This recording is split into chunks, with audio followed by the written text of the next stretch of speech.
I'm just testing.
Good evening, please be seated.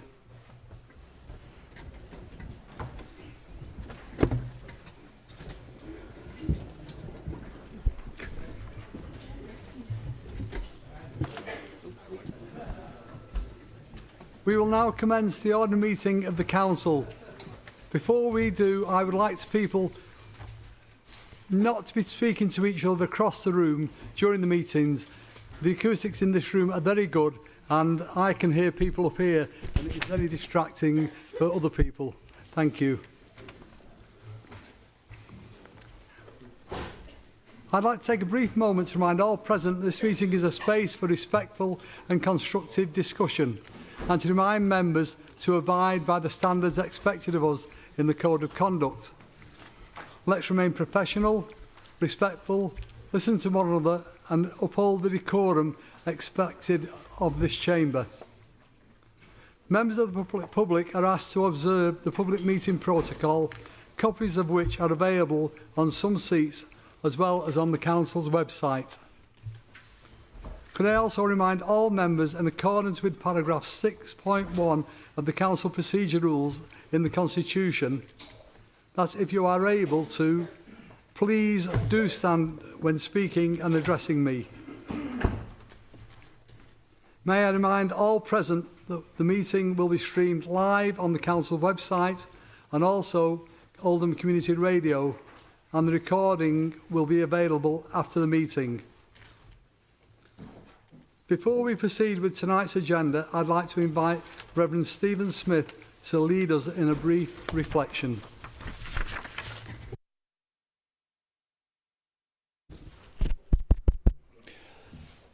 Thank you, Mr. Mayor. Honourable members, last Sunday I had the privilege of leading the remembrance ceremony at Chadderton Town Hall. And during the address I gave on that day, I mentioned briefly something that I think is often overlooked, perhaps even forgotten, when we remember those who laid down their lives for this country in time of war. And that is that those who made that sacrifice came from many different places, many different nations.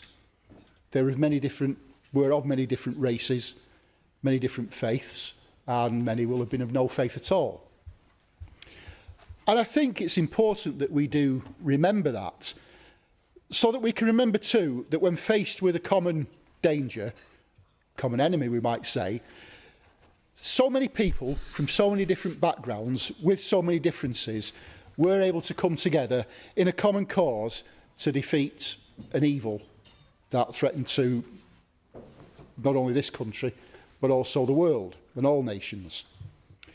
And we would do well, I think, to think about these things in these difficult times today, when there is so much being said to us about the divisions in our own nation and our own society, the divisions between people, when we seem to be being constantly reminded of all that divides us and of the danger that not being able to resolve our differences amicably poses to us all. To think about these things and to reflect on them so that we might remember that people can lay aside their differences and can come together in a common cause and work together for the common good if that cause is great enough. Now, war, and especially World War, is an extreme situation, I know that, but the fact that people did put aside their differences, come together and fight for the common good in that situation shows, I think, that if the cause is good enough, if the cause is great enough, then it can be done. And perhaps what we need to do today, what we might reflect on in these times, is what can we do? What cause do we have? What cause can we champion that could lead people to lay aside at least some of their differences today? Enough of their differences, perhaps, to come together and work for the common good in our own situation, in our own circumstances. Thank you.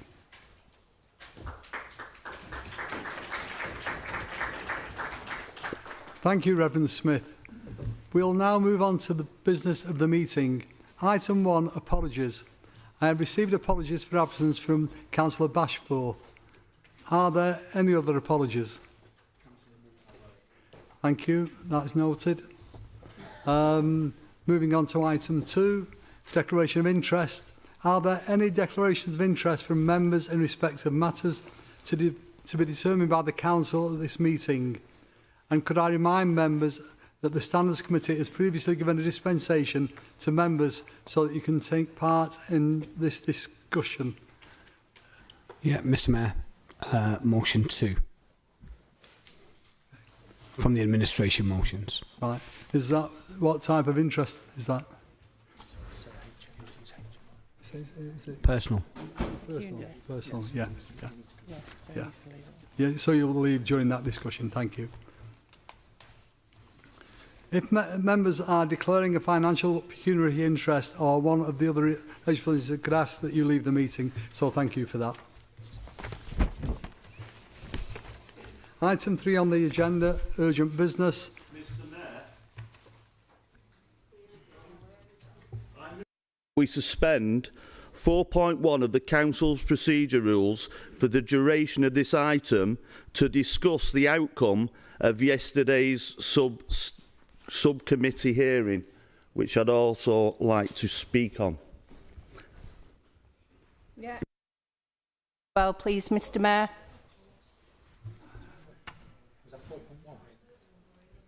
Is it 4.1? Yeah. We have to take that to the vote in terms of... Yeah. We need to vote on that. So those in favour of suspending... Sorry. Should they not have put that in writing first in urgent business? Because when we want to do some urgent business, we've been always told that we have to do it in writing. Could you please confirm that? They're asking to suspend the procedure rules. We've been asked to suspend procedure rules. That's what he's asking for. Right. So those in favour of suspending procedural rules, please vote. Those against?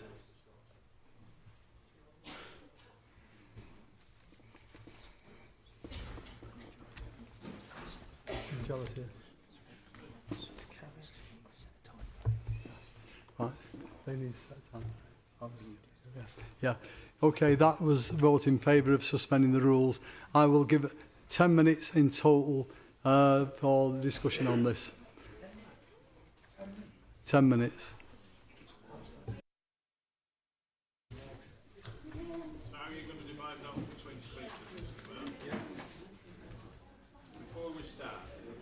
Right, okay.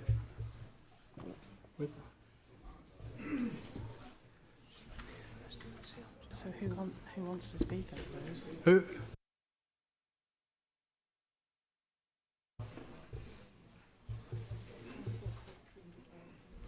Councillor Quigg wants to speak. About that, that's, yeah. You only, 1 second, one second. what?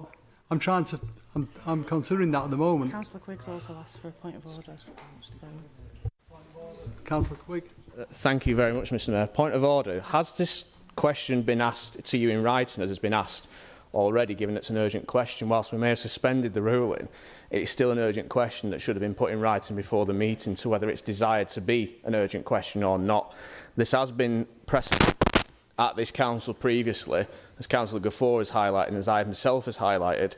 I was told that any urgent question would be decided prior to the meeting, whether it was urgent or not. Thank you. I think the request is not to ask a question. The request was to suspend procedural rules so they could bring something forward.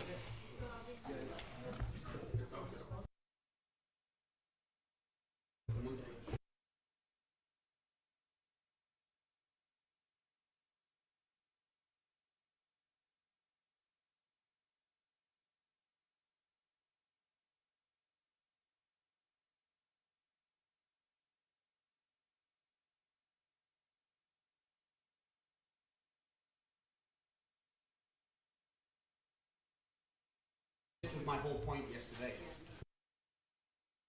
Agreed, exactly. Council Barrister agreed with that. We've had a vote and the procedural rules, it was passed that we would suspend those rules.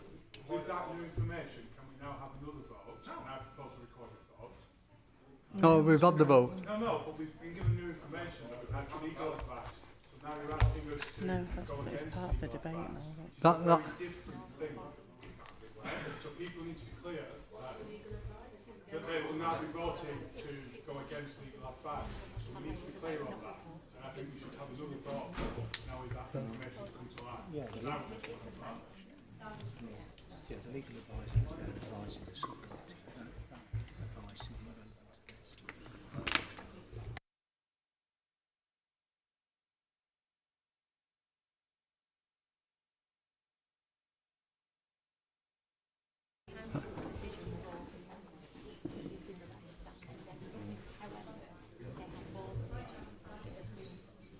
yeah. I'm advised that council rules, the council vote overrules any advice that was made at the Standards Committee. So we will allow 10 minutes for discussion on this. Very quickly, please. Mr. Mayor, which part of the rules are we referring to? I've got the rules in front of me. An urgent question has to be submitted in advance. It's not a question. No, bear with me. It's not a question. It's not. No, right, so the title of the business is urgent question. Urgent business. That is a question. It's irrelevant to the matter at hand. Has the item that's going to be discussed been submitted in advance as part of the item on the agenda? Yes or no? No, because we're suspending procedures. It is not. The item we're discussing at the moment is item 3, urgent business, not urgent questions. Well, it's urgent business. Regardless of the wording I've used, it's the same. Yes or no? Has this been received in advance? That's why they've asked for the rules to be suspended. So you're suspending rules as urgent? I'm not. The council have decided on that. I am not. The council have voted on that. And just apply clarification if that's possible. Thank you. Councillor Andani. Mr Mayor, 12.44F to receive reports or recommendations of the executive committees or officers determining any resolutions following from them. That can be moved without notice. Could we receive the recommendation of the committee that we should not discuss this in the meeting, please? Yes. Oh, no, we're currently suspended though. We're not.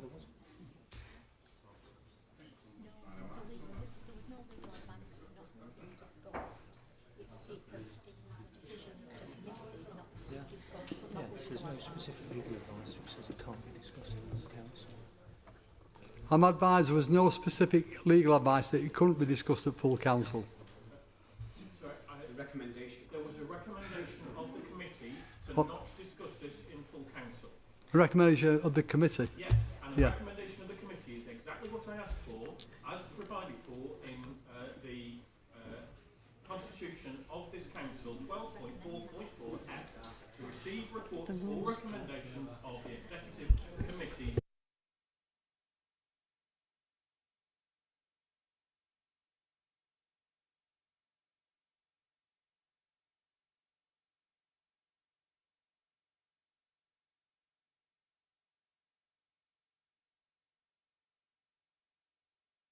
If he wants to bring that.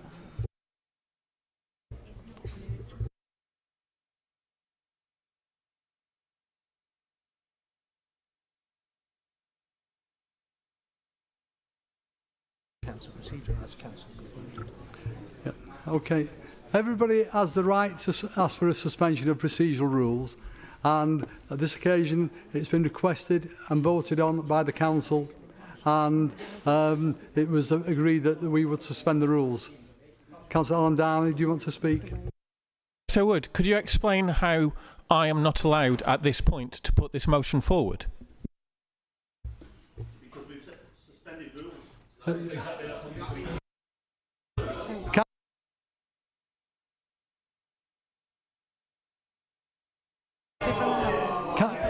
Councillor Hinds to bring forward urgent business. This is a change to the agenda.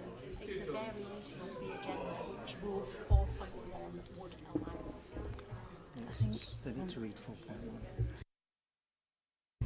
4.1. Do you want Alex to explain? Yeah. Yeah, thank you. He's got it in front of him. So, If it assists, this is an application to suspend Council Procedural 4.1. So obviously you need to read that. Obviously it's now been voted upon and approved by the councils, therefore that has to be permitted. You're all entitled to seek to suspend the council procedurals. That doesn't answer why my proposal at this stage is being refused. We're not here to obviously consider that proposal. Yeah. We've obviously got to deal with this now, haven't we? Why?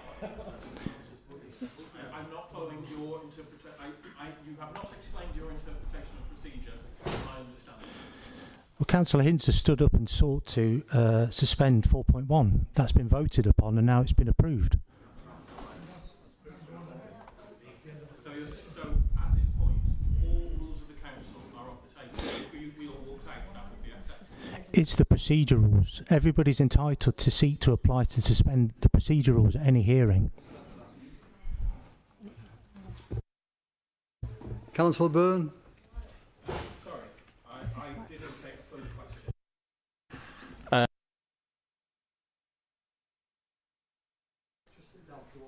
So just to get advice from the Borough Solicitor, there are ongoing standards complaints related to this matter which have not yet been decided.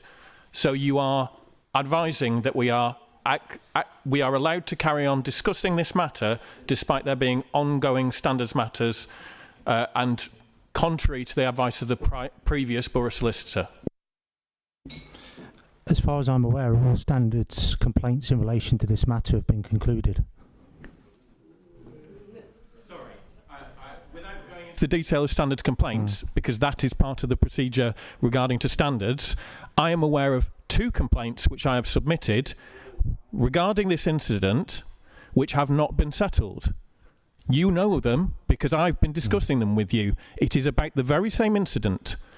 And you're prepared to say that people are allowed to speak on those matters in relation to an incident which is subject to ongoing standards hearings. This is only in relation to yesterday's standards subcommittee hearing. That's all he's going to be speaking upon. Sorry, have you seen his speech? No, that's what the mayor has just asked him to speak upon. So just to be clear, if he mentions anything to do with the incident on which the standards decision was based, he will be ruled out of order and asked to leave the chamber. Why would that be necessary? You said he's only allowed to speak about the specific decision of the standards committee, not about the incident which caused it, which is subject to ongoing standards complaints. That doesn't seem difficult to follow to me. I think, Councillor Hamdok, we don't actually know what he's going to be speaking on. All we know is what he said. So the mayor has said he'd be permitted. What he was going to say, I asked that if he mentioned something which is currently subject to a standards complaint, which is ongoing, that he will be stopped and asked to either stop speaking or, if he refuses to, leave the chamber. That is the process for somebody who is disobeying the rules about standards hearings. Well, Councillor Al-Dani, I wouldn't know whether he was speaking about something that was subject to a standards complaint. I wouldn't know, because I'm not party to those complaints.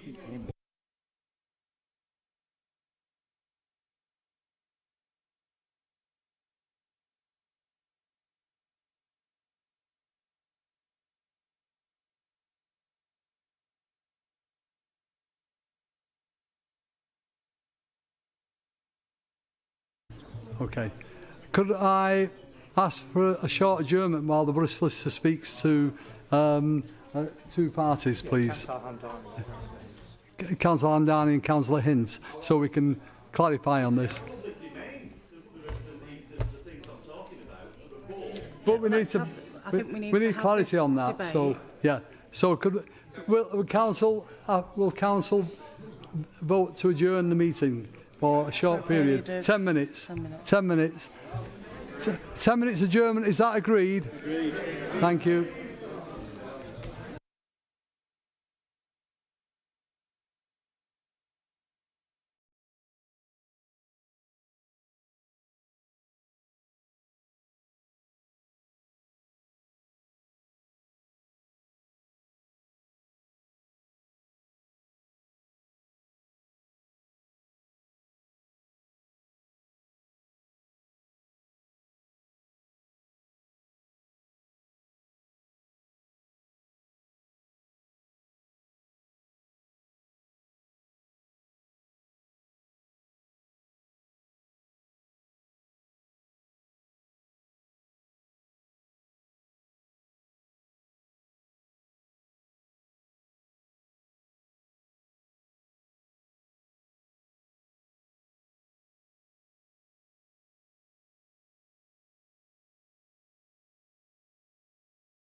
We've had a discussion and agreed a way forward.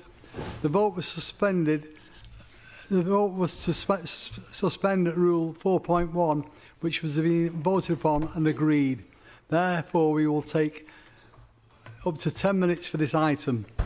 Any members who were part of the subcommittee are not precluded from the discussion, but could I remind them that any matter that were part of the private deliberations should not be raised in this chamber.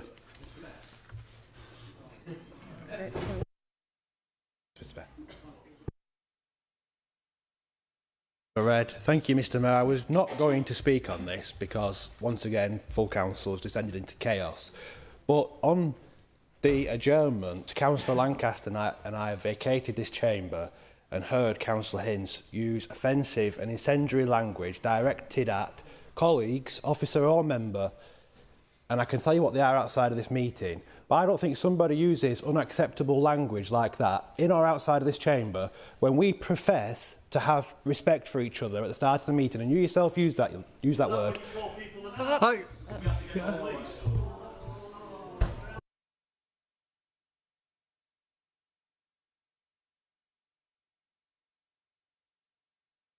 Let's have some order! Mr. Mayor. It's our safety. Can members of the public cease from shouting across the chamber, please? It's not acceptable. Will you please be quiet, sir? Thank you. Councillor Woodbine. Thank you, Mr. Mayor. I'm not going to say what it was because I don't want to denigrate the debate in this chamber, but there was a remark, and I'm sure Councillor Hinds, if he looks inwards, know he made that remark. There were some officers present. Councillor Lancaster was witness to it. I don't think somebody who uses that sort of language should be allowed to address this chamber. It's your ruling again, Mr. Mayor, but I just wanted to put that, and I'm not going to get into a tit for tat about it, but I wanted to put that on record. Thank you, Mr. Mayor. Thank you. Councillor Woodwine. Chair, if I may. Councillor Woodvine. Could I suggest that you put forward a standards complaint to be dealt with appropriately? Thank you.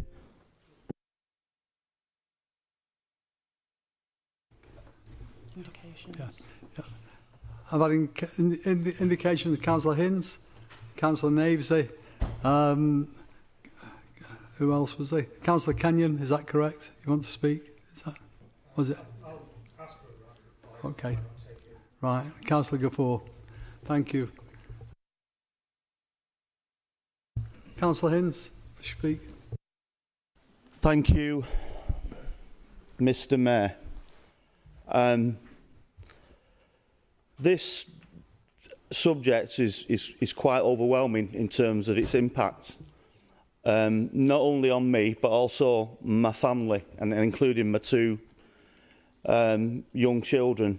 I don't believe I said anything offensive, but I was quite angered by Councillor Sam Aldani's and the opposition councillor's response, because ultimately that comes across to the public that they simply don't want to discuss this matter, and this just really, as an elected member, just makes matters worse in my view. I think an open and an honest approach to all subjects relating to breaches of code of conduct and how they affect other people who, despite you might disagree with, are effectively, you know, human beings. There was an independent report which is in the public domain, which found Councillor Kenyon guilty of the code of conduct, and I won't mention, because of anything that might be ongoing, anybody else which was referenced in that report. However, other than say that I'm confident that will come out in the fullness of time. And it seemed to me that through gritted teeth, the Standards Subcommittee, if that's correct, also found Councillor Kenyon in breach on multiple counts. I just want to go through really how this has came about and give it some context. After the council fell into no overall control, we were invited by the council leadership to discuss about forming a working relationship, and our ambition of going in there was to get the best deal, if possible, for the residents of Shore and Crompton. And I think, including the motion we're going to discuss tonight, we achieved that. It wasn't a secret meeting. It wasn't anything sinister. You know, it is what it is, and we've been perfectly honest with everybody, including our voters, of what came out of it. The irony is, Councillor Sykes had the same meeting with Councillor Rouchard a number of days before. However, he chose not, in my view, because he wanted personal ambition to be leader of the council, not, as we wanted to do, put our residents first. What happened beyond that was quite just, I can only call it horrendously despicable. The meeting, snippets of the meeting were recorded without anybody's knowledge and then released to social media in a way that suggested this was an illegal meeting where secret deals were being done. That fueled an absolute torrent of abuse and hate towards me and my colleague. And I've been trying to be quite strong about this, but the impact that it had on me personally, it affected my mental health, it affected my physical health, it affected my employment, and it affected every part of my life. Even my children were frightened to go to school. And a large part of that was because of the actions of this one individual. We've had no apology or even acknowledgement to date about what's happened in relation to this. In fact, Councillor Kenyon has had to be forced, although he's not yet, to write a written apology, which is meaningless under the circumstances. This councillor has acted disgracefully, and in my view, he should resign, because in any other form of life, this is tantamount to gross misconduct. And I welcome the national government's measures they will be bringing in to enforce better actions against such against such actions. I don't care what people think about what actions we take as councillors, whether they think they're right or wrong. You can disagree or agree, and you can vote or you can vote against. That's what democracy is. But to involve yourselves in an abusive campaign which affects the well-being of not just me and others, but also colleagues, is just beyond the pale. Councillor Hinds, I think... I've just got two more things to say. And I just want to bring into this conversation the group leader of the Liberal Democrats, Howard Sykes, who never, ever, ever condones or acknowledges the disgraceful actions of some of his group members. You know, whether it be espionage or far more serious, and he knows who I'm referring to. We need to... Thank you. Right. Councillor Navesy. Thank you, Mr Mayor. I rise in this chamber as one of the victims of a serious breach of conduct. As you're all aware, I was elected in May 24. I was over the moon to be given the opportunity to represent my constituents, not only as a town councillor, but as a borough councillor too. At that time, what I hadn't realised was that the council had fallen into a situation of no overall administration. At home, I sat in turmoil, unsure what to do.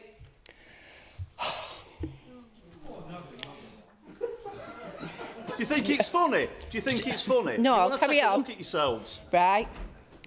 At home, I sat in turmoil, unsure what to do. I received messages and phone calls from various individuals telling me what they thought were best. Though in truth, Their advice was not only in my best interest. I was told to not prop up Labour. Time was ticking on and we had a full annual council meeting fast approaching. My Shaw Ward councillor colleague, Mark Ince, contacted me to ask if I'd attend a meeting with the leader of the Oldham group.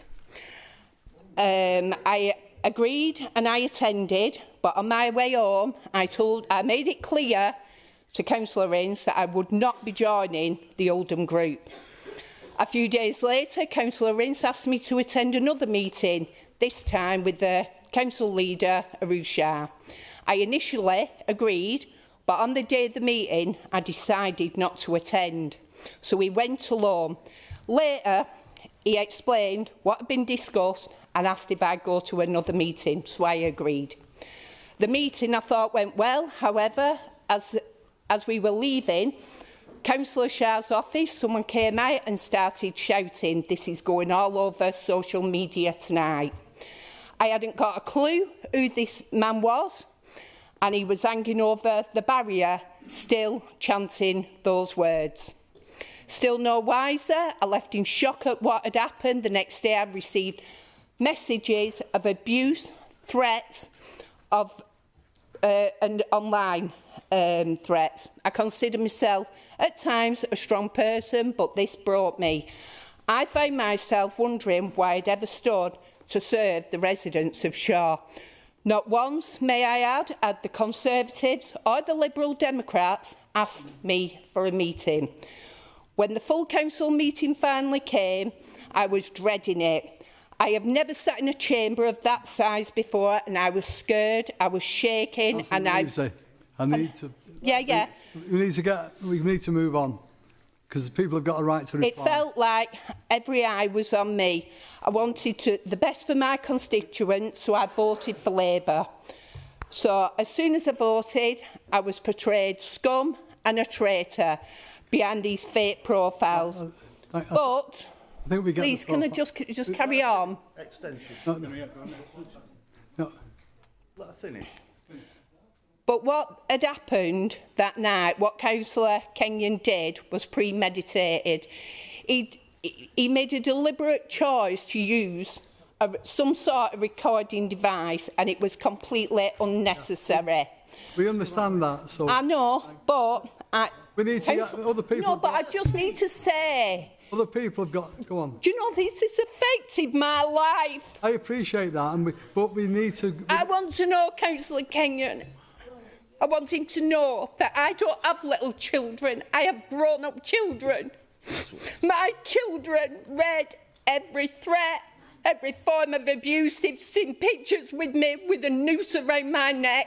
My 15-year-old grandson has witnessed the threats online, and my 10-year-old granddaughter sees it all over TikTok.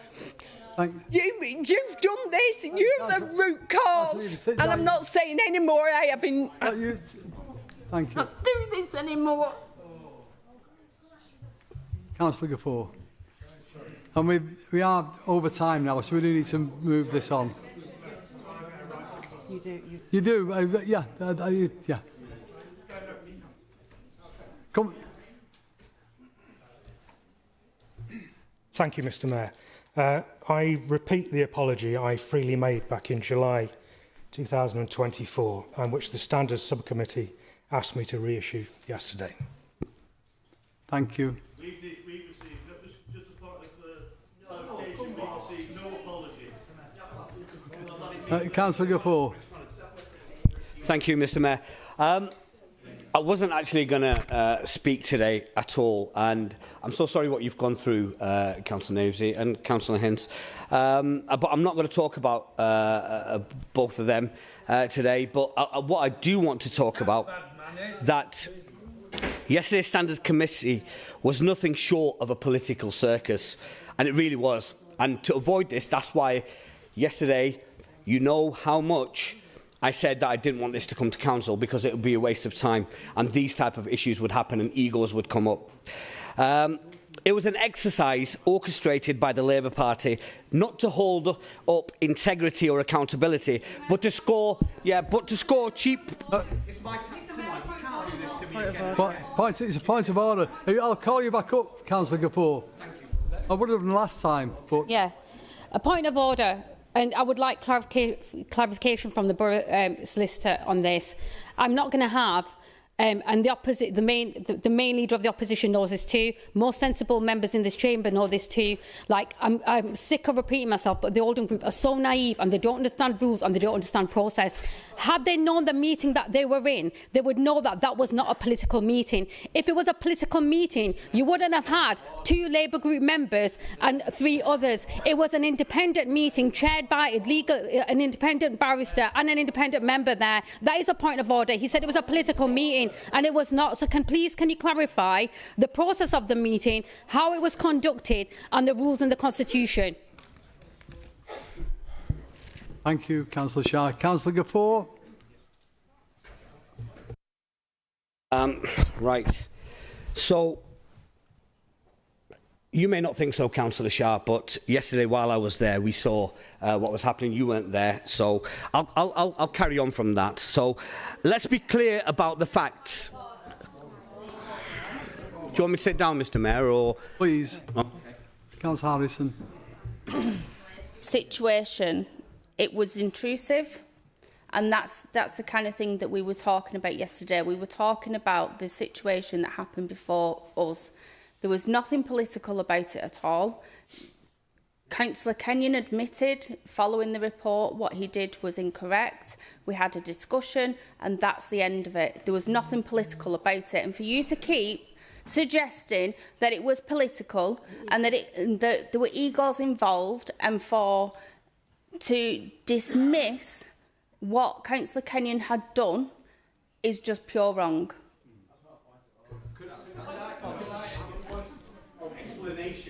Rather than going into my speech about what it is. Yeah, point of explanation to Councillor Harrison. And you said for me not to divulge any conversations that were had, but in private. In private. But unfortunately, then I can't say why it was political, because what happened privately, it was quite political. So let's just move away from there. Then there's no point in me doing that. We need clarification. Excuse me. If you allow me, sorry. None of us in here, other than the ones who were at that meeting, know what was said in private. So, and we don't want to. We can't know that. We shouldn't know that. So, what you're describing doesn't. I've been in standards meetings previously, and it doesn't add up to me. I'm not saying you're wrong, but anyway, nobody's going to know other than the people who were there, I'm afraid. So it's a bit of a pointless argument because we can't make a rational decision on that. If you let me...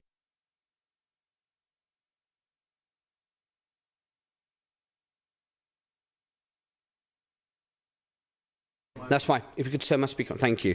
Let's be clear about the facts. The committee discharged 2 of the charges against Councillor Kenyon outright. The remaining 2 were matters he had already apologised for.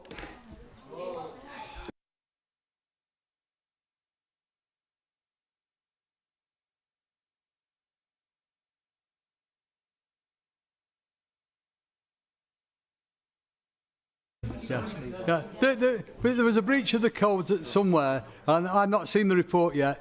So that's. If I'm not interrupted, maybe I can get to the end of it, and then Councillor Holly could make a. We need nobody else is speaking after you, Councillor Gapur. Very quickly, please. This is the whole point. I didn't want this to come to council. Mr. Mayor, what I have stated was read out by the Borough. Sit down, Councillor Harrison, please. I mean, I've been very well behaved today. Carry on. Please. Okay, exactly. So the remaining 2 were matters he had already apologised for back in July 2024, months ago. Despite that apology, the issue already being addressed, Labour pressed ahead with a costly and pointless spectacle. And for what? To arrive at exactly the same outcome, an apology. This is what it was. The price tag around £10,000. Please sit down. Please sit down. 1 second, Mr. Mayor. No, just sit down. I've got something to say now. This is not a political. £10,000 of council's money where it could be spent on our children and our. Councillor Gafour. And that's why this was a waste of money, and that's what annoyed me. Councillor Gafour, this was not a political decision. It was a Standards Committee one, which is not political. No, you're saying it was a political decision to take it forward, which it was not. It was not. There's a complaint gone in, and it has to be dealt with.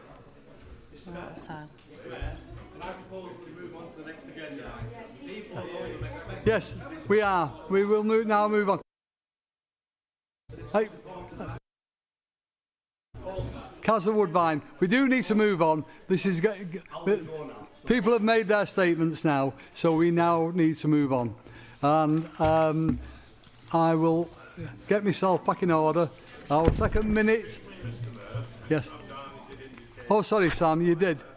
And things have been mentioned more than once. No. I think you've got to. You cannot give other people a right of reply and to interrupt when I'm following the procedure and, as usual, get punished for it. I'm asking for less than 2 minutes to say a couple of things because I've been mentioned more than once. And that is not unreasonable, Mr. Sam, apologies, Sam, because I thought Mark had been addressed. By the way, Kenyon did apologise. And he volunteered an apology. Can we? It from Councillor Kenyon. Mr. Mayor, I've made a proposal that we need to vote on. Right, there's been a proposal. Then have his point of clarity. I propose to move on to the next agenda item. The council needs to vote on that. I'm sorry for So we've had it seconded, so we'll have to move to the vote. So we're gagged. That's fine. Can we move to the vote? Who's in favour of moving to the next agenda item? Carried. Against? That's carried. So we will now move on to the next agenda item. Mr. Mayor, can I do a point of explanation? All right, yeah. Councillor Sykes has just asked a question. Can he do a point of personal explanation?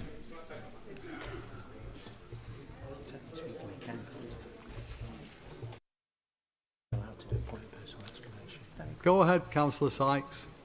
Sorry, Mr. Mayor. I'll be as brief as I can be.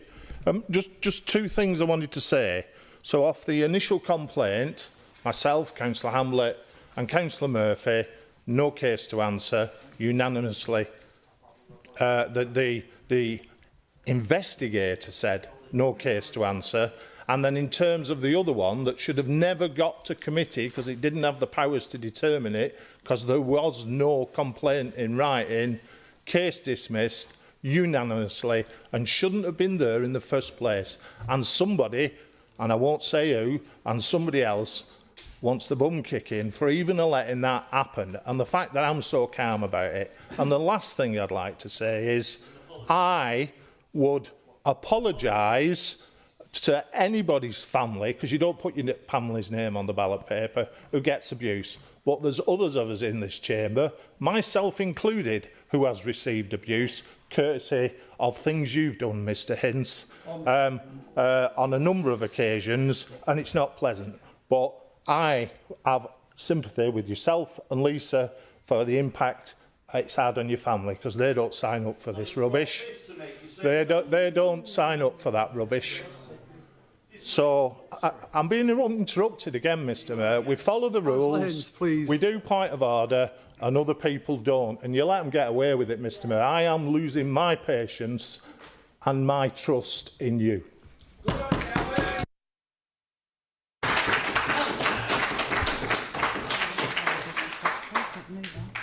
Councillor, I find that totally disrespectful, totally inappropriate, and the people who are throwing their hands up, I am totally disappointed. You want to sit in this chair and try and control some of the people in this chamber. It is absolutely deplorable behaviour of some of you. I'm not looking at anybody. I'm looking around. I'm not. I'm not looking at you. Can I? Sorry. Now I am going to ask for an adjournment because I am disappointed in this, and I need to go and take some time to reflect on what's just been said. Thank you. Can we adjourn the meeting, please? Those in favour? Thank you.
Thank you for giving me that time to reflect on what was said by Councillor Sykes.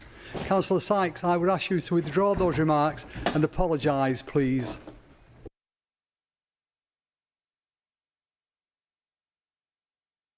For. Well, if you do not know quite what you said, when you said I was unfair, you lost all trust in me, then I'm asking you to withdraw that remark and apologise.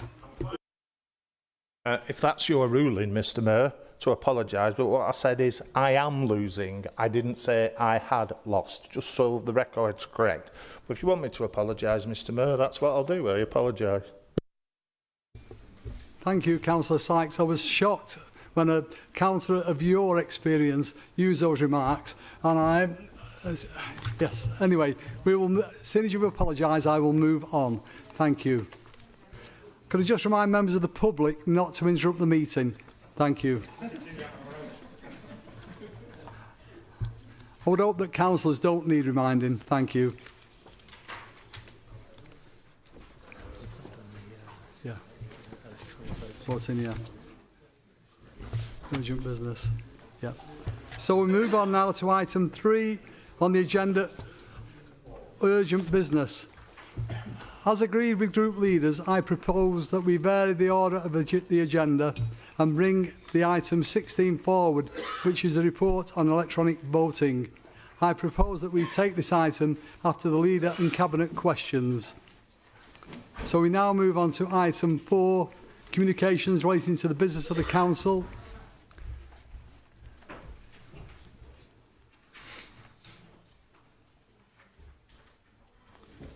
Regarding item 11, no opposition business, as agreed with the group leaders outside of this meeting, the timings of this item be allocated as follows. Liberal Democrat Group, 10 minutes. Oldham Group, 10 minutes. Conservative motion, 8 minutes. Reform UK motion, 2 minutes. Item 5, petitions. There are no petitions for this meeting.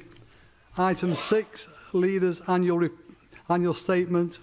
Before I invite the leader to present her annual statement, could I remind members that there is no provision for questions or debate on the leader's annual statement. Could I invite the leader to now present the annual statement? You have up to 10 minutes for this report. Thank you.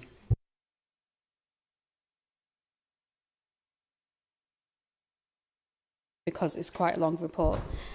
So, as leader of Oldham Council, it's both a privilege and a profound honour to represent and serve this remarkable borough, the place I grew up and the place I'm proud to call my home.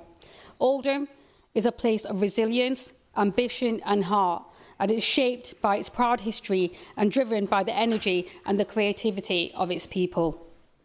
It's a real privilege to stand here today in this incredible new home for democracy, the J.R. Klein's building, and this for our first council meeting too. And this building, Mr Mayor, isn't just a new workplace. It's a symbol of the regeneration and it's a symbol of the renewal that's happening across this borough.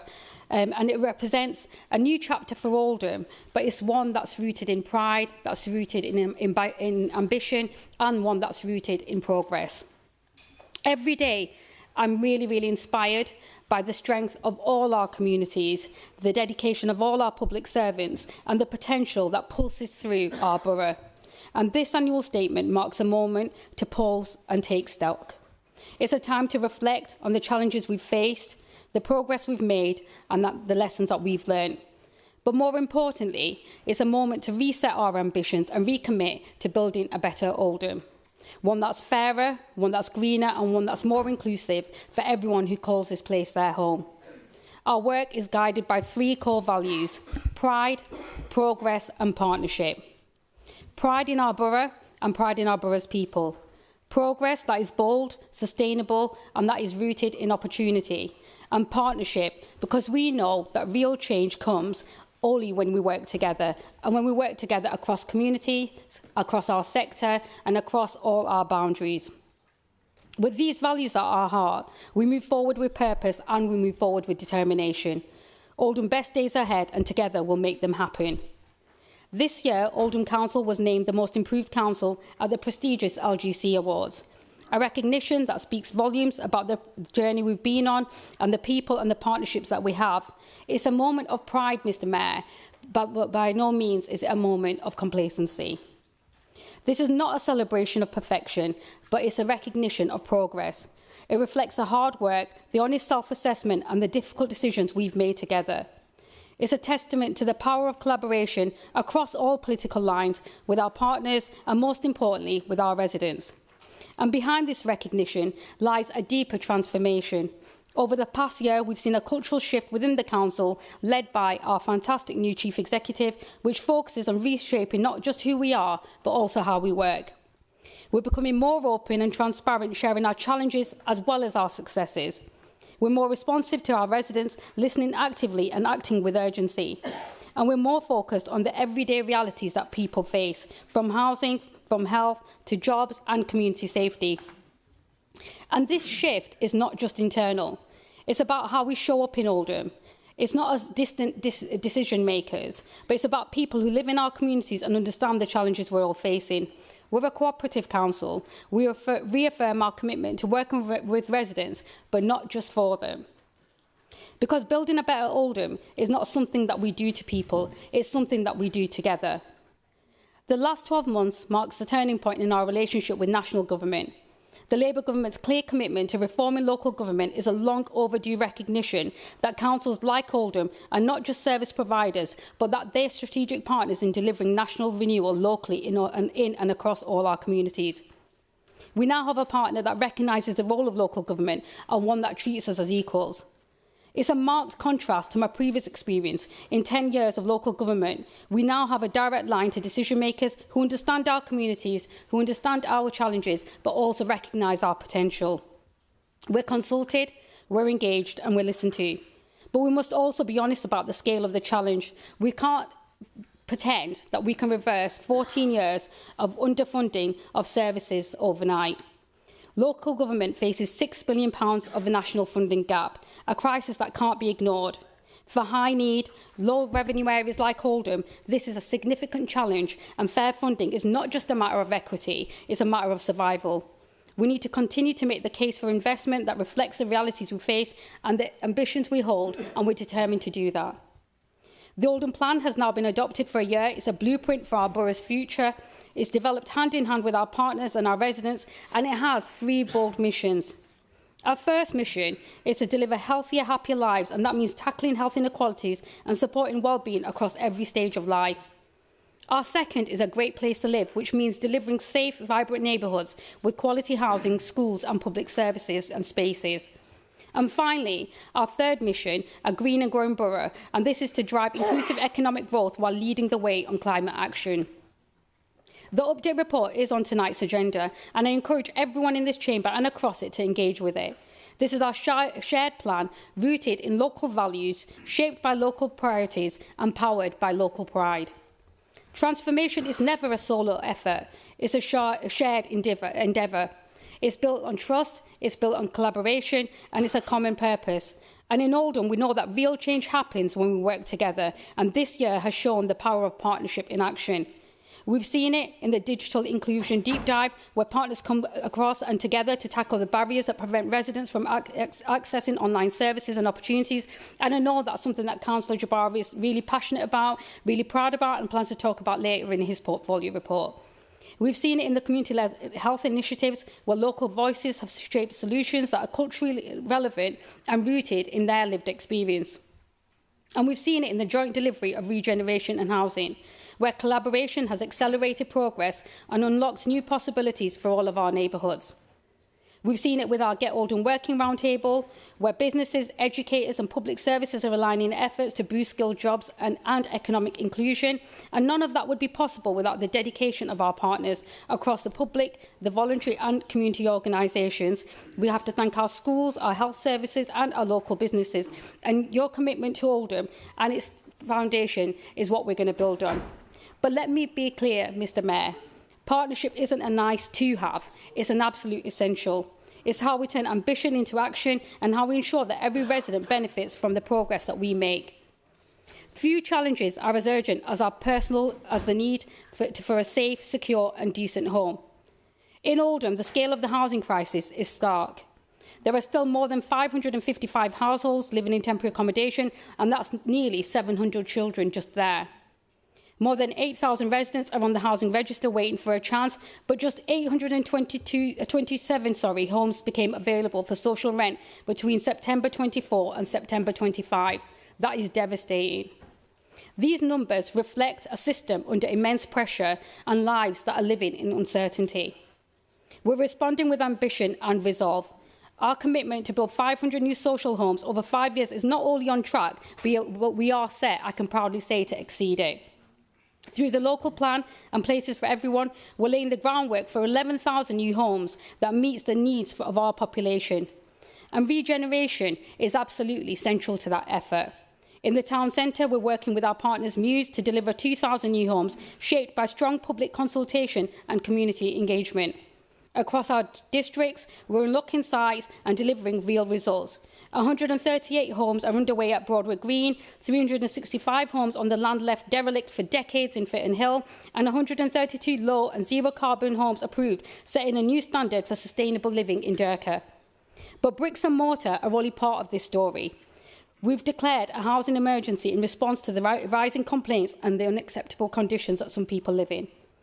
We are committed to strengthening enforcement and empowering tenants to stand up for their rights. We've brought our housing partners together to work creatively to address this, because this isn't about more housing. It's about dignity, it's about opportunity, and it's about fairness. Demand continues to rise across both children and adult services, placing strain on our systems and staff who are working absolutely tirelessly to meet complex and growing needs. This year, Mr Mayor, the sudden collapse of Acon Lodge was a stark reminder of the fragility in parts of the care sector, one we're all too familiar with here in Oldham. In the face of that crisis, this council acted swiftly and decisively to protect the residents and the staff, ensuring their safety and their continuity of care. It was a powerful demonstration of what public service means in practice and what happens when stepping up is needed the most. And we're working tirelessly with our NHS and voluntary sector partners to develop care services that put people at the centre, promoting independence, dignity and well-being at every stage of everyone's life. Supporting our children and young people remains one of our most important responsibilities and one of our greatest opportunities to shape a better future for Oldham. In children's services, we're currently supporting over 4,000 children and young people, each with unique needs and aspirations. And I'm going to use this opportunity to shamelessly once again bang the drum for our children's services team led by our Executive Director for Children and Young People.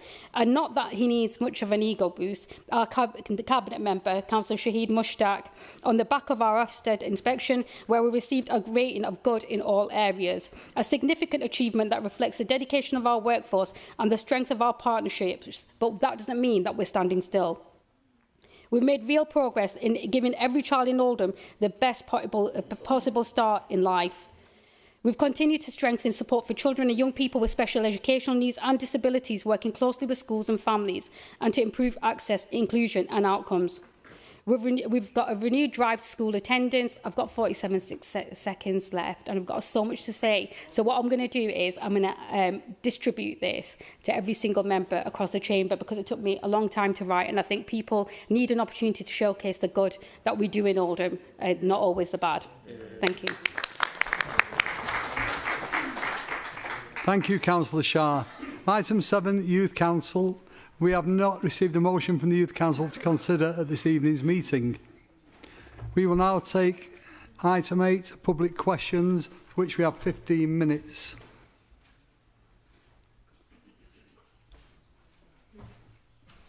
Question 1 from Anna Roberts. Can the Cabinet Member for Health and Social Care confirm NHS advice on taking paracetamol during pregnancy, and why it is important that parents and carers follow NHS guidance on childhood vaccinations? Can she also outline what action the Council is taking to promote childhood vaccinations, and whether there are any plans for family hubs to support parents and carers in making sure children get protection from dangerous diseases such as measles, rubella, polio, diphtheria, hepatitis B, tetanus and whooping cough? Can I call upon Councillor Brownridge to reply? Thank you, Mr Mayor. So paracetamol is the recommended pain relief, and I think there's an analysis of all the studies on this has been published recently which demonstrates that it is entirely safe. So pregnant women can happily take this if it's prescribed or if they're advised to by their GP. And in fact, fever and untreated pain is more dangerous for them and their unborn children. We agree that vaccinations are a really good way of protecting children. So we funded voluntary sector community health champions who've taken part in VaxCheck training and been using this learning to share vaccination measures with the communities they support. Oldham Council are working with 2 of our health champion organisations to gather insights from communities with low take-up of MMR vaccination to better understand the barriers to vaccine take-up so that we can tailor our future approach.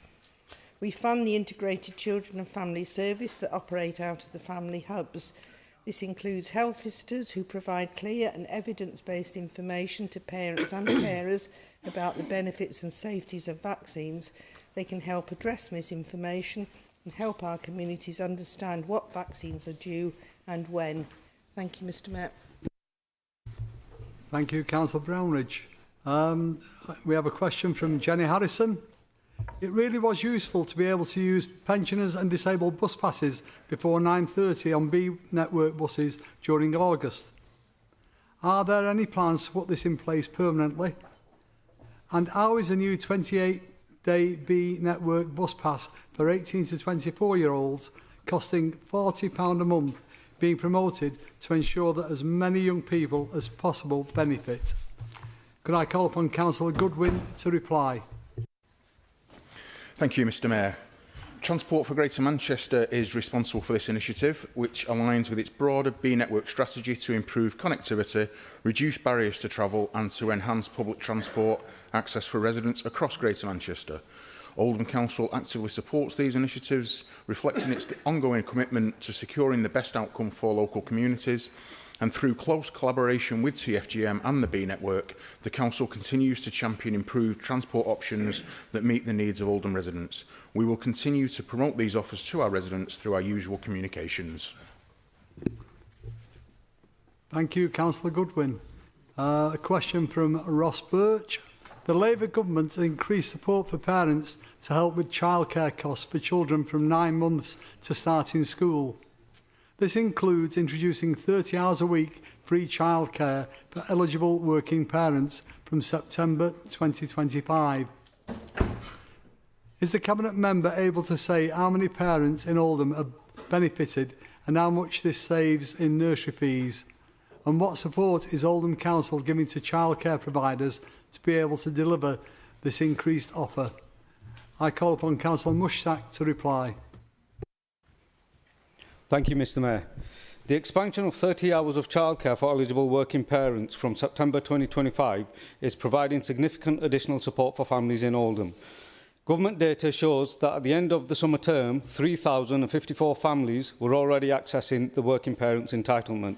And since September, a further 906 families have taken up the extended offer. In terms of savings, while the government estimates that families could save up to £7,500 per child per year, our local analysis, based on average nursery fees of £6.33 per hour for 1,140 funded hours, suggests a potential saving of around £7,216 annually for each child. This represents a substantial reduction in childcare costs for working parents in Oldham. To ensure providers can deliver this increased entitlement, Oldham Council is offering a comprehensive package of support. This includes training and networking opportunities, dedicated working groups and access to both capital and revenue grants. These measures are designed to help providers expand capacity and maintain high-quality provision for families. Thank you, Mr. Mayor. Thank you, Councillor Mushtaq. A question from Valerie Leach. Given the acknowledged importance of the Saddleworth school site in providing much-needed housing, including truly affordable housing, which is really difficult to find in Saddleworth, please can the Cabinet member tell us a timetable for development and when the homes will start to be built? I call on Councillor Shah to reply.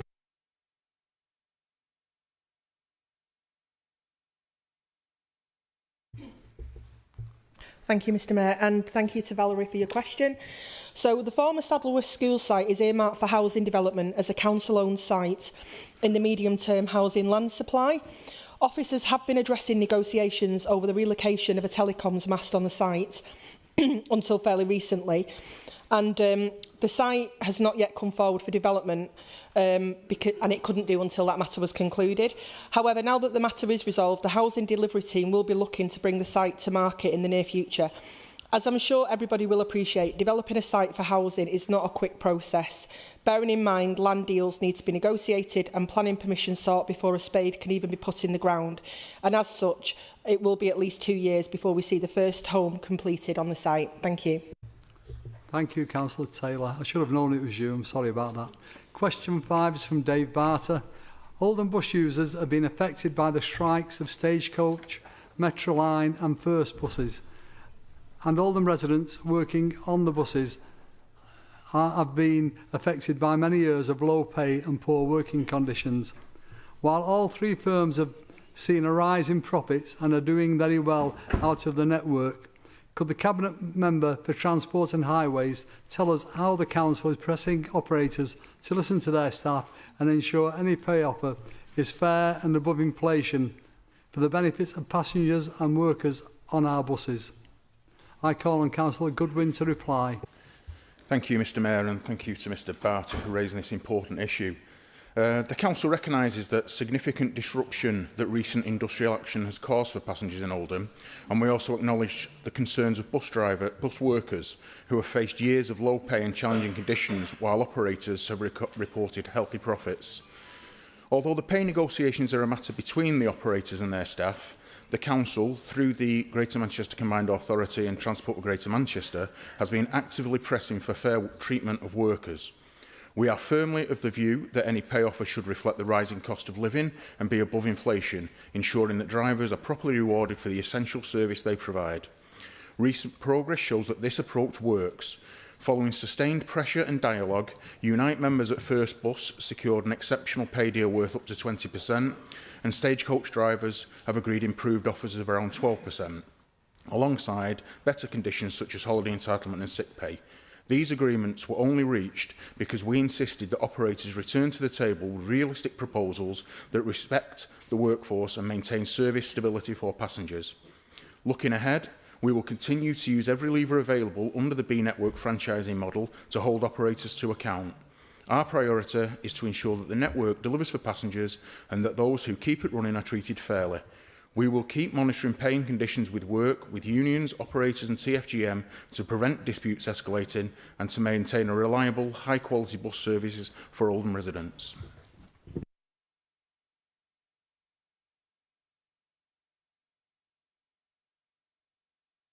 The Council take to secure removal of unsightly and inappropriate IX wireless masts from residential areas in line with success in other GMC authority areas. I call on Councillor Taylor to reply.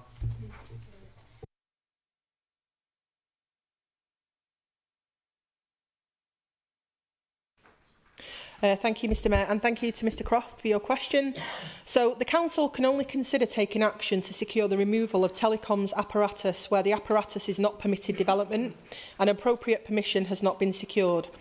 Whilst IX Wireless did not secure the appropriate approvals before installing some apparatus in certain other GM boroughs, and so those authorities were able to secure the removal of that unpermitted apparatus, IX Wireless have followed the correct procedure when working in Oldham and secured the appropriate planning approvals before installing any apparatus in this borough where permission was needed. Thank you.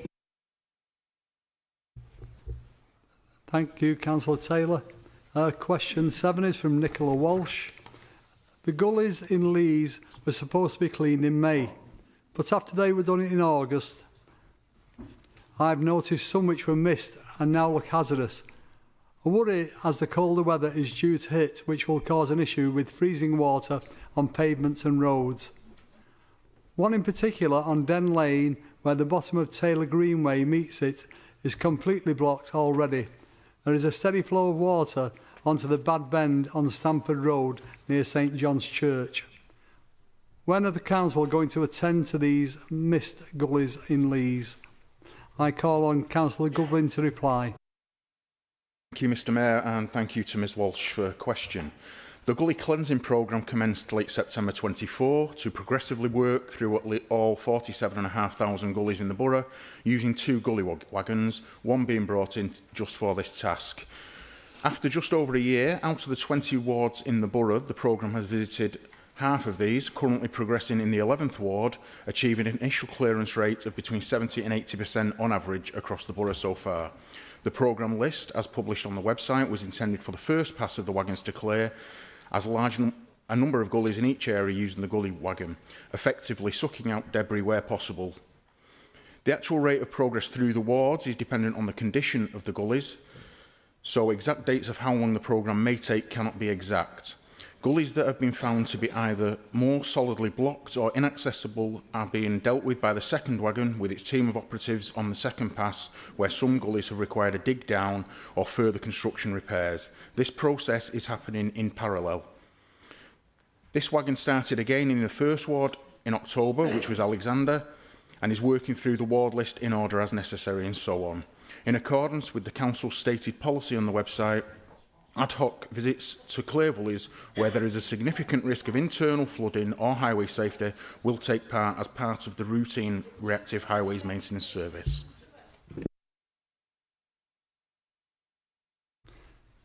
Thank you, Councillor Goodwin. The next question is from Lynn Thompson. About 12 months ago, there was a stage 1 assessment of Diggle Clock Tower and looking at options to bring it back into use. When will this move on to the next stage?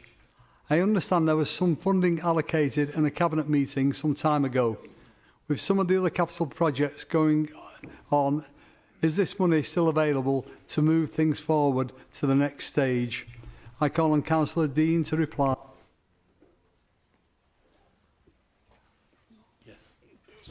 It's me, Mr Mayor, sorry. Absolutely. I want to first thank Ms Thompson for her question. Works were undertaken for Diggle Clock Tower to make it wind and watertight because that was a significant issue. And then the money that was set aside, because then works were successful, meant that we reprofiled them. Now we're in ongoing conversations with the school, Sadler's School, because that's in close proximity to the clock tower. And also at that point, we will, once we've decided, because we're talking to some other partners as well, because it's not a project that we feel that we can do alone. Once we've decided and had them discussions, which I'm happy for members to be a part of, that I've got an interest there, we will reprofile and have the funding made available so that the project and the building is done justice.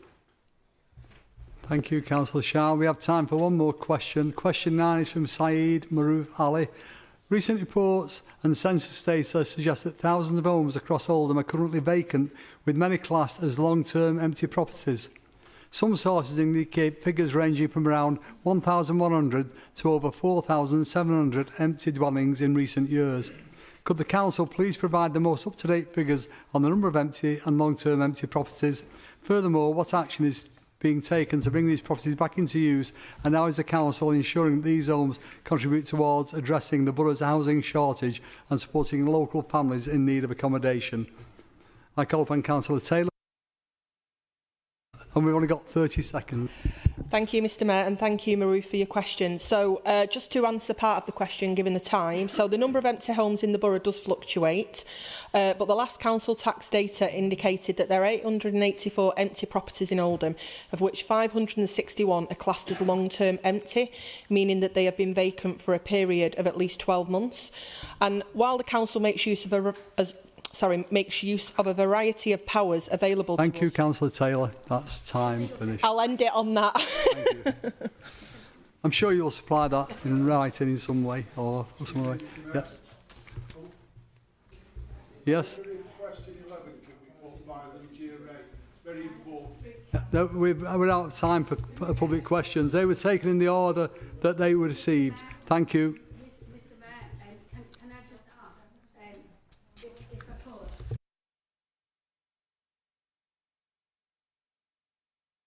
Whether I have to suspend the rulings, but I do think that she's also, I know, in the chamber, waiting for a response to this question. And this is about survivors and it's about people outside of this chamber too. And I'm wondering whether we can do that just to provide a response. Do we want to... yeah, Yep. we're going to suspend rules, the procedural rules. Yeah. Yep. Is that okay by the council? Maybe yes. Okay, thank you. Right. Right. Do you want me to read the question out? No. What I was going to say is, like, because the question is was sent to me, I have to say at the start of this response that, given that I'm not personally involved in this, this is clearly a process that I know that Lucia understands, which is between officers of the council and officers at the Home Office. I have been provided with a written response that I think is important for them to have.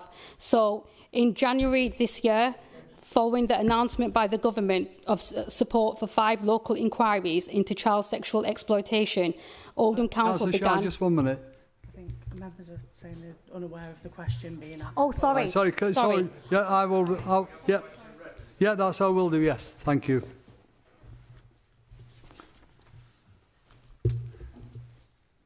Thank you. The question from Bashir Ray.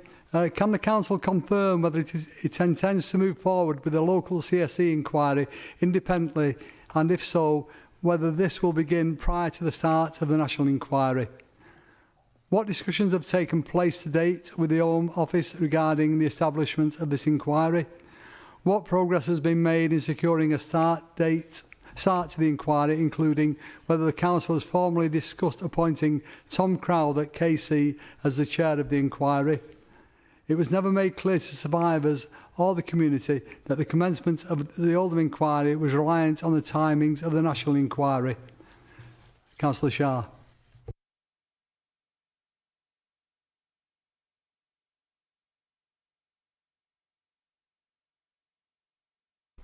And so this statement has been written by officers. So in January this year, following the announcement by government of support for 5 local inquiries into child sexual exploitation, Oldham Council began the process of commissioning its local inquiry, including engaging with Tom Crowther, KC, who had undertaken the Telford local inquiry as its potential chair. However, while this work was underway, in June, Baroness Casey published the outcome of her audit on group-based child sexual exploitation and abuse, which included a recommendation for a national inquiry to include targeted local investigations. At this point, conversations with the Home Office focused on whether it might be better for a local inquiry in Oldham to form part of this statutory national inquiry with the additional legal powers available to it. Conversations were held about how this could be implemented and what it would mean for our existing plans here in Oldham. An update was provided to survivors to explain that this process was underway and was likely to take some time. We continue to await news from the Home Office of the proposed chair of the National Inquiry and confirmation of Oldham's position in relation to that inquiry. Officers have requested an update on Council Oldham's position within the planned national inquiry, and they've also asked for the timescales for that information to be made available as soon as possible. We will continue to seek the best outcome we can that ensures survivors have their testimony heard and get the answers that they deserve. Thank you, Councillor Shah. We will now move on to item 9, questions to the Leader and Cabinet. There are 90 minutes set aside for this item in line with the Constitution. Each Cabinet member has a maximum of up to 4 minutes to present their report, with a further 6 minutes for questions from non-executive members. If the full 4 minutes is not used, then the Constitution is clear that 6 minutes is the only time permitted for questions, with no provision in the Constitution to extend.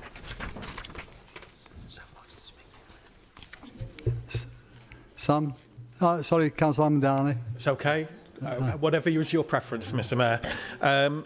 Can we move an extension to allow full leaders' questions and move straight to the vote, if that's okay?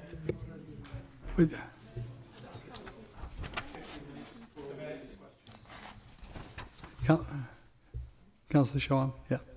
Could get this technology to work.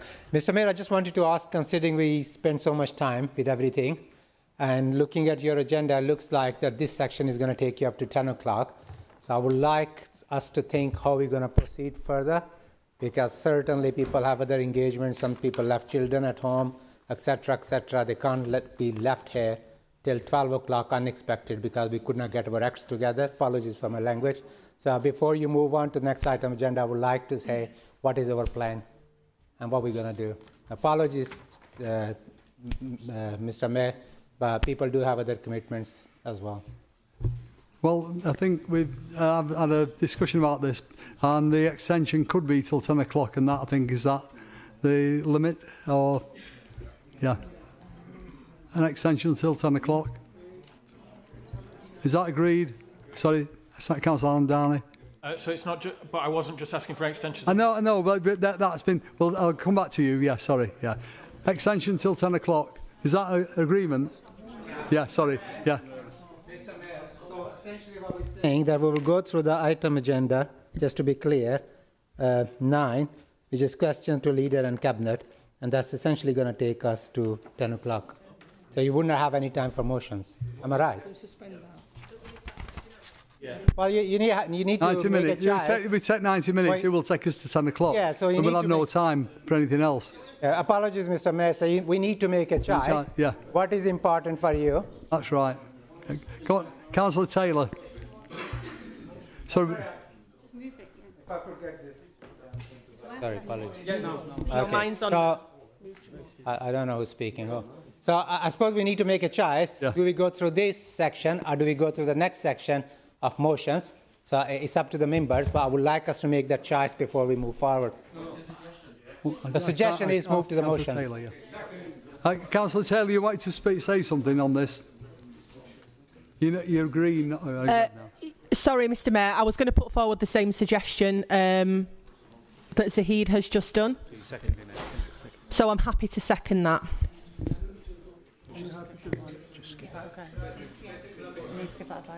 Councillor Lancaster. Mr. Mayor, my suggestion, I think, would just have echoed that, just that the Cabinet reports and the questions pre-submitted, the answers could be given in writing and we can move to the motions. Yeah, I'm in agreement with that. Thank you. Yeah. Councillor Arnott, you want to say something?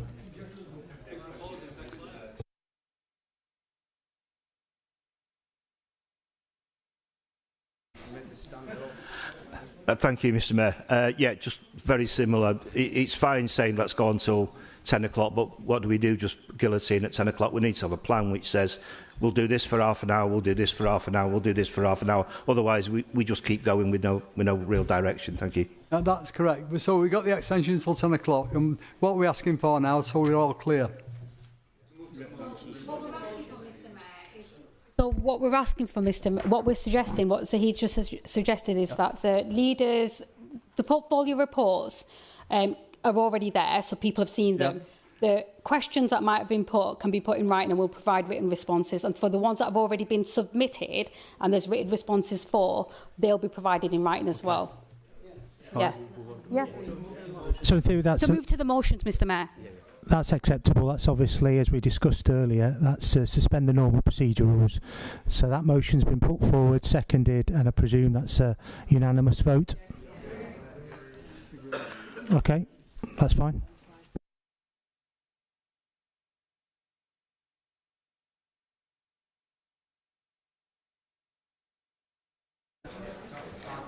Councillor Hamdani, yes. Thank you. I entirely agree with everybody. That was kind of the point. 12.4.4e, I'd like to move the provision of a constitutional working party to actually deal with this on a proper basis. Thank you. Before December. That's a proposal, is it? It is. Depending on Mr. Mayor, depending on availabilities of diaries, I don't see an issue with that either. But I don't want to commit to December now because I know my diary is quite full. But I'll make every effort to do that. But I agree in principle. The agreement in principle. Yeah, do we need to vote? Are you happy with that response? No, right, okay. Thank you. We'll now move on to item 16, which we've brought forward on the agenda, which relates to electronic voting. I call on Councillor Jabbar to move and Councillor Shah to second the report. Does any member wish to speak? Sorry. Anybody wish to speak? Councillor Kenyon. Submitted an amendment, Mr Mayor, to that report.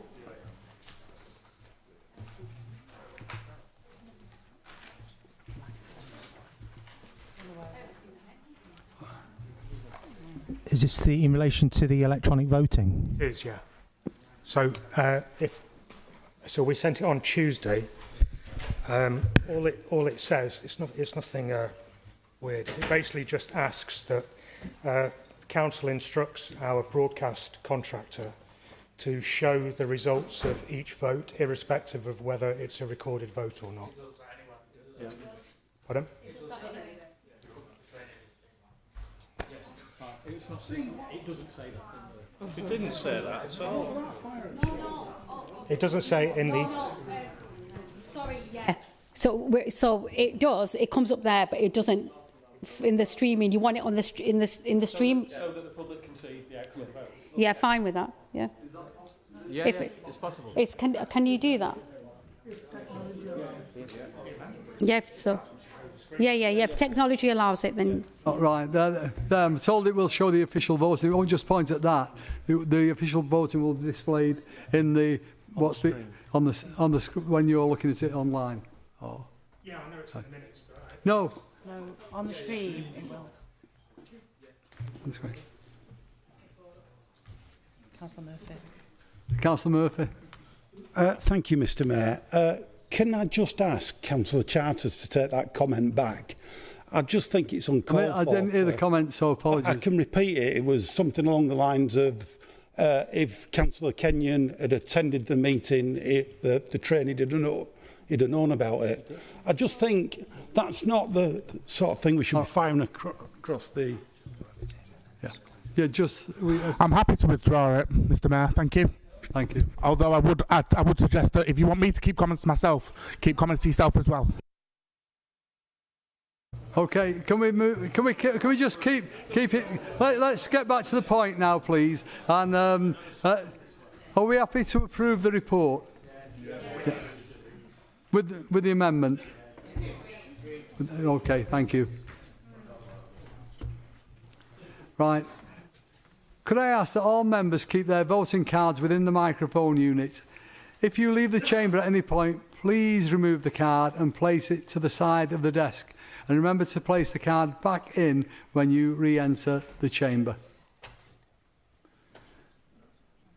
We will now move on to item 10, Notice of Administration Business, for which we have 30 minutes. As we've just agreed, we will use the electronic voting so that the members can cast their votes.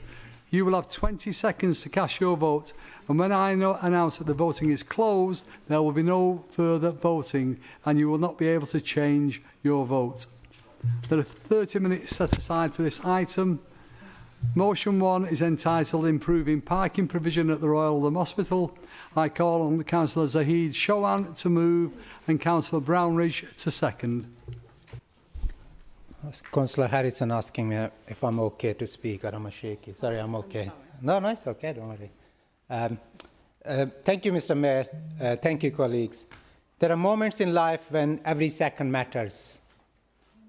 Like when a husband at work receives a call to say his wife's condition has suddenly worsened. He leaves immediately, driving 30 minutes through traffic with one thought in his mind, only one thought. This might be my last chance to say goodbye. But when he arrives at Oldham Hospital, the nightmare does not end. He circles the car park 1, car park 2, car park 3 for 39 minutes. Eventually, desperately, leaves the car wherever he can find. His heart races faster than the clock on the dashboard. Now imagine the stress, the guilt, the panic in that man's heart at the very moment he needed compassion most. That story is not unique. It's happening far too often. Colleagues, think just for a minute. I really want you to think for a minute. It would not take you long to remember your own stories because you live here too in the same town.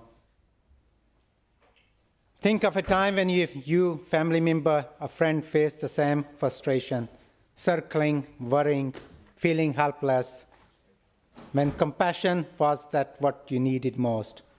A mother told me that she drove around hospital with her fitting child and felt helpless because she wanted to get her child to A&E, but she could not because she could not find parking. Eventually she managed. What she was trying to do is to save the resources for NHS, to not call ambulance and take child to A&E. Another couple, a husband and wife, was attending hospital to receive the results of her cancer investigation. He wanted nothing more to hold her hand as they heard life-changing news. But after circling through the car parks again and again, he had to drop her outside the entrance and keep searching for a space, leaving her to walk in alone. Imagine that moment. I really want you to imagine that moment. The fear, the loneliness, the absence of that person she needed beside her. Another nurse told me, and I just quote, "Dr. Chauhan, I leave my home in the morning worrying about parking in hospital.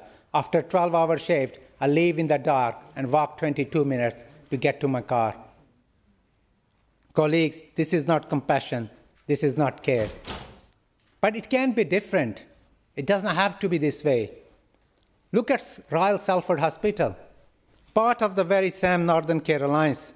Patients arrive, you all would have seen, see digital signage guiding them straight to the available spaces, modern, organized, efficient. Or at Christie's Hospital. I've personally been traveling to Christie's Hospital quite a lot. Compassion starts at the car park. You know, you see parking marshals around the car parks. You see actually wheelchairs in the car park. You see the signage in the car park. You get a free car parking. You know, and there are many other great stories. And the great work is being done across the hospitals. You find a wheelchair so you can take someone, roll someone into hospital, and please try to take someone who can't walk and see how you can get them in. Let me be clear. This is not about bashing and blaming hospital staff, nurses, doctors, managers, porters, everyone who works there. They work tirelessly under extreme pressure, under impossible circumstances. They're doing their very best to care for our community, often without space, funding, or the resources they desire. But once again, we see the effect of systemic underfunding. Another example of how towns like Oldham are forced to fight harder for the basics. This is yet another postcode lottery. Lack of public funding in every area, wherever you go. This is another postcode lottery because you're born in Oldham, because you've chosen to live in Oldham. You have to face all these problems. Mr. Mayor, I know I'm running out of time, so our motion is asking... that is time, please, Councillor. Yeah, I'm just concluding. Our motion is asking for a partnership across the council. Can I just make a last point? No, please sit down. It's relevant. No, we're out of time. Thank you. Councillor Brownridge.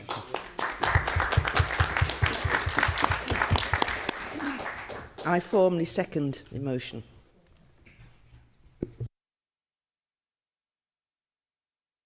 With an amendment, I call upon Councillor Quigg to move and Councillor Ball to second the amendment. Mr. Mayor, I have had correspondence with Dr. Chauhan before this meeting regarding this, and he has assured me that parts of this amendment would be met with his approval. So I'm therefore withdrawing the amendment, providing that what's happened prior to this meeting doesn't necessarily apply, unless we have to put it to a vote.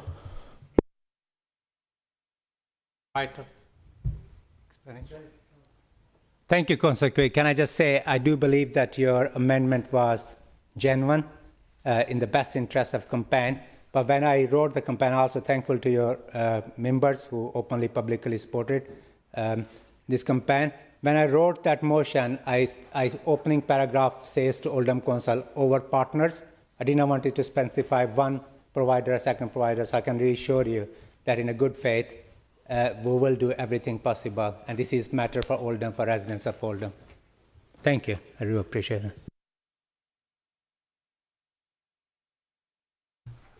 So we're happy to withdraw the amendment. And council, yes, both of you, seconder. Thank you. Council agrees. And does council agree to that? Thank you. We have a second amendment, have we? No, no. So, does any member wish to speak on the motion? Right, yeah, so Councillor Murphy has indicated. Councillor Murphy. Thank you, Mr Mayor. And thank you to the mover and seconder for bringing this motion to council. I fully support it, and we do in its entirety, and accept and agree with everything you'd said. Diane and I have first-hand experiences of the issues raised in the motion. For me personally, there's nothing worse than bringing someone who's hours away from death to the hospital for urgent treatment and there is literally nowhere else to park. The disabled bays are full, the drop-off points are all taken, most of the time by those taking longer than 30 minutes, but you can't blame them if it's an emergency and the car park's full. But it gets even worse, because when you do find somewhere, you've got to get your dying loved one from the car to the hospital, and as you've mentioned, get a wheelchair, and then get them into the bay, into A&E. The last thing you want to be worrying about is not getting them the urgent treatment that they want, and then you're thinking, is what's going to happen to the car? I just wouldn't wish the stress on my worst enemy. And then comes the visiting. I wasn't going to mention this because I know there's people out there that probably would make mischief, but Diane was in hospital for 3 months. And each visit was a parking nightmare. I'm going to leave it at that. Thank you, Councillor Murphy. Councillor Malik. Thank you, Mr Mayor. I rise to speak in strong support of this motion regarding the urgent need to expand and improve the car parking facilities at Oldham Royal Hospital. As the hospital sits within my ward of Coldest, I am all too familiar with the daily challenges faced by the residents, patients, hospital staff alike due to the shortage of adequate parking. What should be a place of care and comfort has for many become a source of frustration and inconvenience. Some time ago, as colleagues will recall, land at Westwood Park was handed over to the hospital specifically to address these very parking pressures. Sadly, despite those intentions, meaningful improvements have yet to be delivered. The problem has only worsened, with many visitors and staff forced to park in surrounding residential streets, causing congestion, inconvenience, and at times conflict. We all appreciate the pressure on our NHS, but this is a matter of basic accessibility and fairness. Patients arriving for treatment, often elderly, unwell, or anxious, should not have to circle the areas in search for a space. Staff working long shifts should not face daily stress about where to park their cars. And residents of Colders should not continue to bear the brunt of a problem not of their making. It is now time for the hospital trust to take decisive action, whether through its own resources or by partnering with a specialist car park developer. The hospital must consider constructing a multi-story car park to meet current and future demand. This would be a long-term, sustainable solution benefiting everyone: residents, patients, staff, and the wider borough. Mr. Mayor, the people of Coldest and Oldham deserve better. This issue has gone unresolved for far too long. I urge colleagues to back this motion and send a clear message that enough is enough. The time is to act is now. Thank you. Thank you. Councillor Akhtar. Thank you, Mr Mayor. I would like to thank Councillor Chauhan for bringing this motion to the full council, and this is the kind of motion that we should be bringing along. I just wanted to share a personal story. My father-in-law passed away in hospital, and his older brother had travelled from Pakistan to be by his bedside. But because of the parking issue, his son had picked him up from Manchester Airport, got him to the hospital. They couldn't find a parking space. They were sort of driving around for at least 10-15 minutes. In the end, he couldn't find a parking place, and he dumped his car in an inappropriate position just to get his father to see his brother. And by the time they got to his bedside, my father-in-law had already passed away. So he managed to get from Pakistan to Manchester Airport to Oldham in time, but because of the parking issue, he was unable to get to his brother's bedside when he passed away. And many members in this chamber will have similar stories to share, and it's important that the hospital and as a local authority get this right and have appropriate parking, not only for visitors but for staff as well. Thank you, Mr Mayor. Thank you. Councillor Sykes, you indicated you want to speak, but it's Councillor Hamblett first. But right, Councillor Hamblett. Just equally very quickly, I have had my own experiences of parking situations whilst I'm not necessarily driving at the moment. Currently still learning. However, being a passenger, it's equally frustrating of trying to spot car parking for people who do drive. Having to travel to Christie's in South Manchester for somebody extremely close to me and dearly, who I'm supporting regularly, it's very different to how we have it at Royal Oldham, and even travelling to Salford Royal. And I do thank you, Councillor Chauhan, for that support and for bringing this motion here.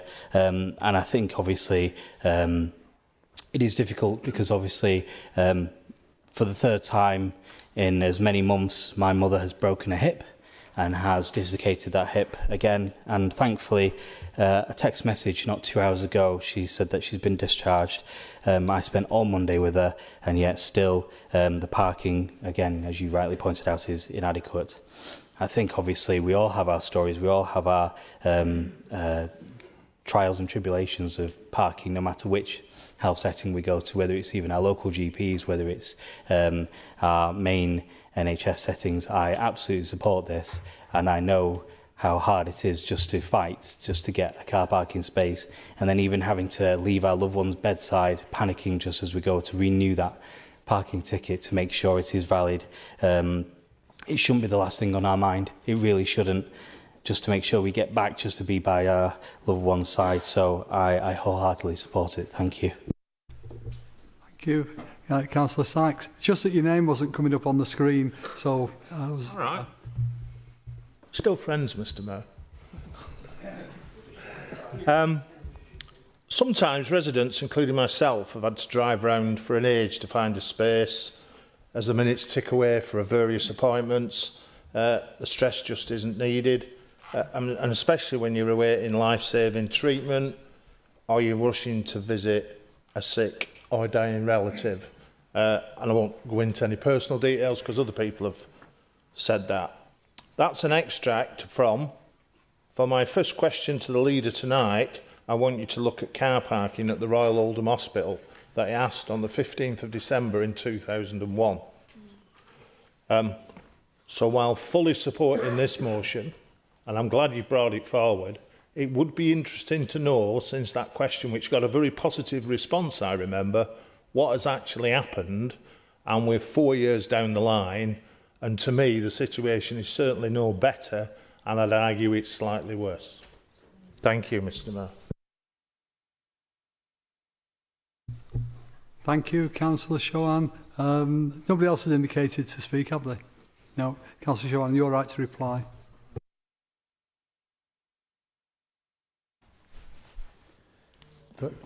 So thank you, Mr Mayor, and thank you, colleagues. I do really appreciate your support. And I'm going to be very honest with you. I'll start with Councillor Sykes. Of course, you asked the question in 2001, and you must have got very positive response, like I'm getting very positive response here today. Does over duty end here after passing the motion? I think we need to ask questions to ourselves. I'm not making it party political thing. Are we really willing to tackle this problem for the residents of Oldham, for ourselves, collectively? It's not about politics. It's not about winning the votes. It's a real issue. And if we ask the question in 2001, where have we been since 2001? That's half of my age, 25. So why we're going to hold others accountable? Let's hold ourselves accountable as well, say what we have done, why we left another 25 years to come back to revisit this issue. So I have one promise from all colleagues here, saying let's collectively work on this. Let's at least have something which brings us together and say, let's collect it. And again, can I just make it clear? It's not about hospital doesn't want to do things. They cannot do things unless we bring all the resources and everyone together, including communities, including residents. If we can't do that, I'm sure next generation, 25 years later, will be saying, did you pass this motion? And I'm not joking, seriously. There are many motions being passed in this council, including initiated by me. I never heard anything back again about those motions. So it's up to us how we hold ourselves accountable and what efforts we put in as well. It gives me great opportunity to finish off, Mr. Mayor, as you've been in very strict mood today. Sorry, I can't help myself with my sense of humor. I said this before, and I'll say it again. Just imagine this is the Oldham Hospital, which gave world first IVF baby. Are you saying to that hospital that we cannot deliver the parking? What a joke, what a laugh. We need to look at why is that, why we can't deliver. If you can give world first class IVF baby, why you cannot sort out the parking? We also have to remember, we heard the stories here, when people come to hospital, they come in the moment of fear, pain, and hope. And hope. And you take that hope away from them the minute they drive into the hospital. You know, that compassion. The first thing they find is not parking. A second thing they find is the parking fine. I don't have exact figures, but in 2020, there was a FOI which showed that Oldham Hospital had something around 600 parking tickets, 1,600 parking tickets compared to 400 in Royal Salford. Where we all were as politicians, public representatives. I will beg this question, where were our MPs?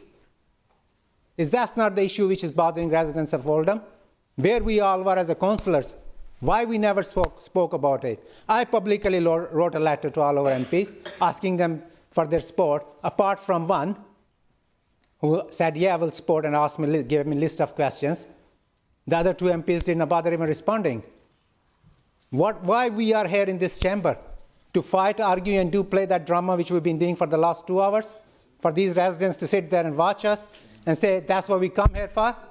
Is that what our politics is? Sorry, then we should walk away. And 25 years later, let someone else to ask the same question what Councillor Sykes asked today, what we achieved in 25. So I please urge you not only vote for this, but keep that under your radar. I can't do it on my own. I wanted to bring it to our attention.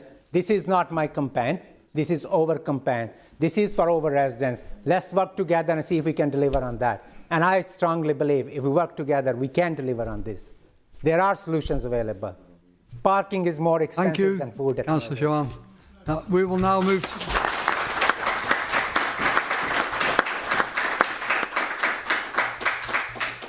We will now move to the vote, which we will do electronically. It's the first one. I think it's going to be unanimous anyway, but you have 20 seconds, and I will tell you when the 20 seconds are up. Thank you. So...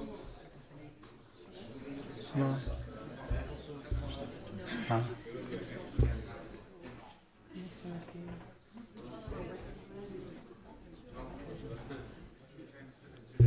20 seconds is up. All right. Oh, you got 7 seconds. I think, Heather, just 1 second, because I think... Have you signed in? That's what I haven't done. We're good. 20 seconds is up now. Thank you. Is everyone, ask if everyone's... Everyone voted? Just want to do the 4 extra councillors now we've got. I think it's counting officers. We don't have to vote. It's officers, yeah, it's like me. Yeah,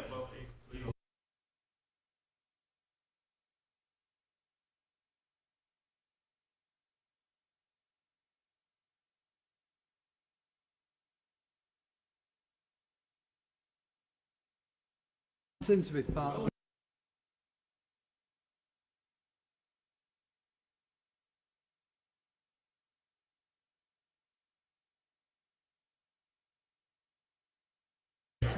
Well, it is a bit of a learning process. Yeah. But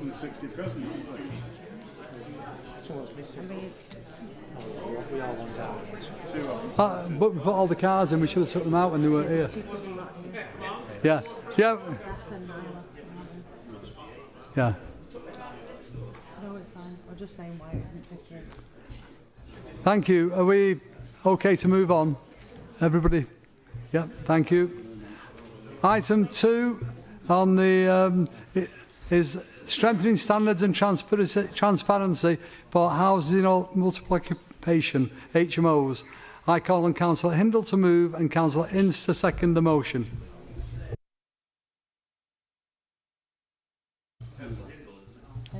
Hindle, sorry. I can't read. Hindle. Thank you, Mr. Mayor. The rapid growth of HMOs is a challenge faced by councils across the country, and here in Oldham, we are no exception. While we fully recognise the pressures of housing need, we also have a duty to protect the character of our neighbourhoods and ensure that family homes remain available for those who need them. That is why, back in July, Fails with Independence, working along with our colleagues from Shore and Crompton, secured support for our Article 4 direction. This important step, which comes into effect in January, will strengthen our planning position and give us greater control over inappropriate HMO developments.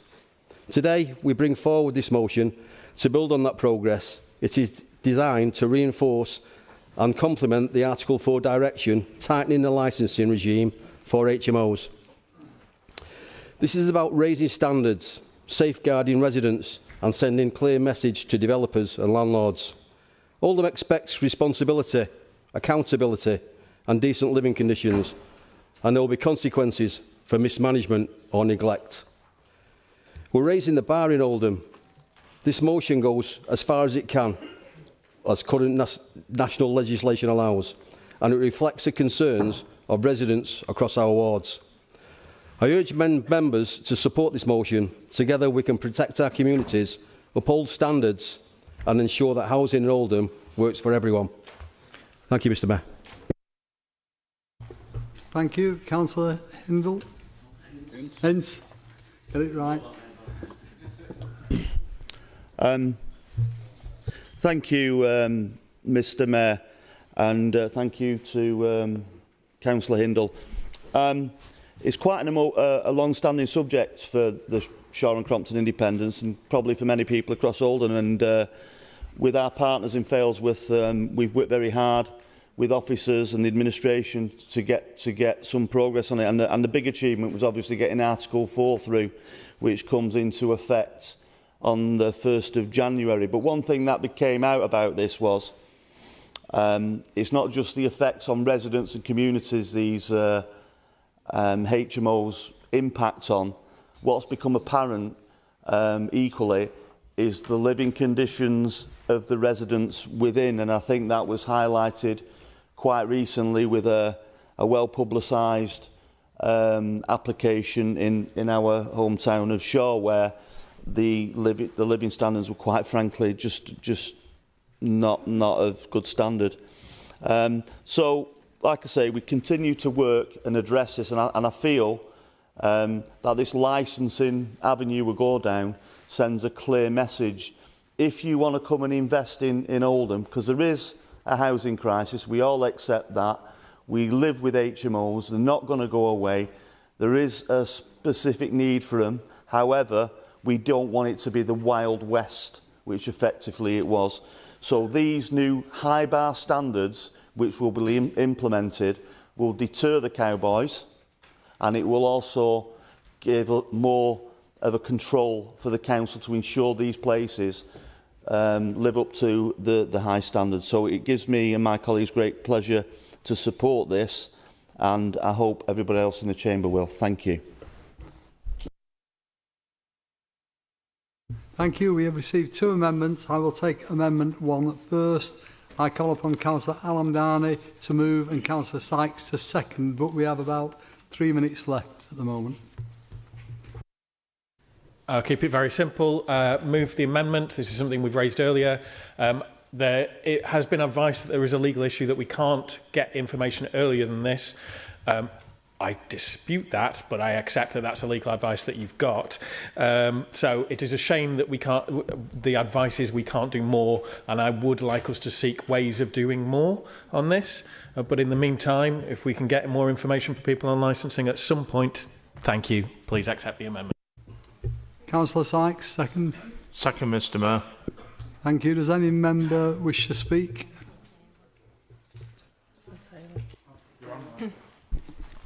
Thank you, Mr. Mayor. So, very briefly, we want to ask the Liberal Democrats if they will withdraw this amendment.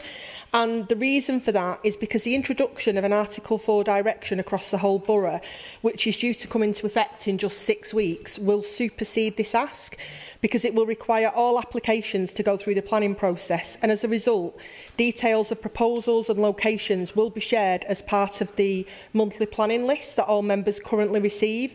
Also, under the current regulatory regime where HMO applications are granted a licence, details are already listed on the council website, so I would urge all members who want to know about HMO approvals in their ward and licences to review the spreadsheet provided on the website. Thank you. Anybody else wish to speak? No? Councillor Hindle, have you wish to reply to that? No, where are your time, Mr. Mayor? Let's proceed. Okay. Councillor Alamdani. Thank you, Mr. Mayor. That would only apply to licensing applications where there's a change of use going through planning. It wouldn't apply for licensing applications where that wasn't the case, and therefore I wouldn't like to withdraw the motion. Thank you. Now a call for a vote. Call for a vote on Amendment 1. And we have, again, 20 seconds.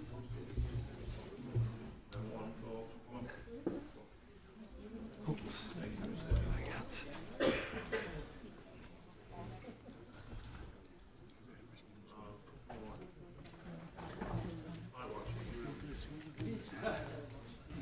Right.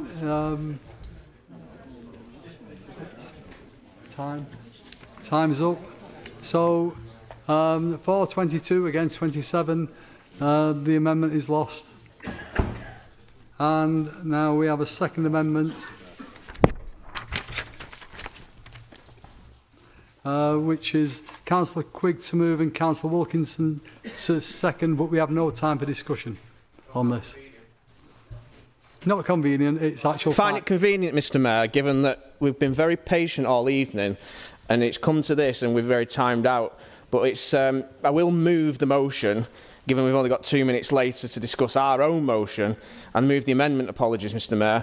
However, could happen to anybody, but given the government's platitude for not stopping people coming into this country illegally, HMO near somebody could soon be full of them. Councillor Quigg, please sit down. We're out of time. Are you moving the amendment? Second? Thank you. No time for discussion. We'll move straight to the vote on that.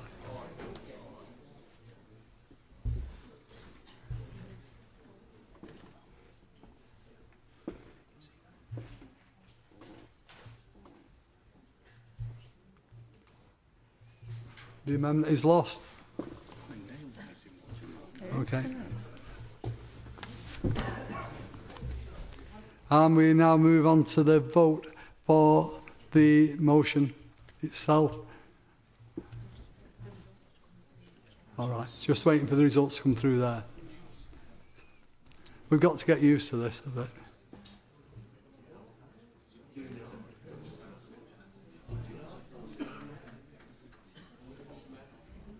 Okay,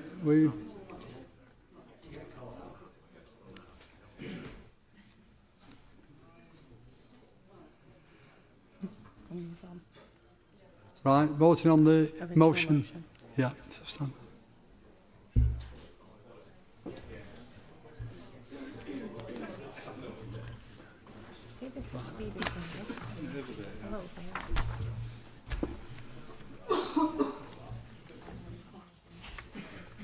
The motion is carried.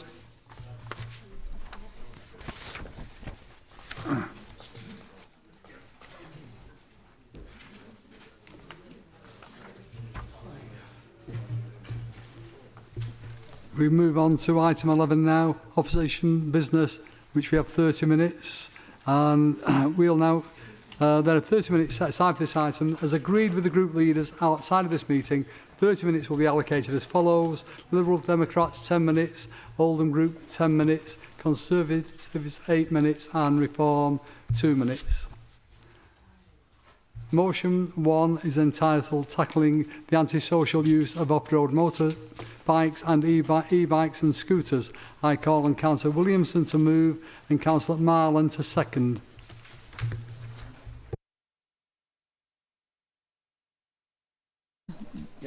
Thank you, Mr Mayor. Sorry about that. This motion is about doing exactly what it says on the tin. Tackling the antisocial use of road bikes, off-road motorbikes, electric bikes and e-scooters.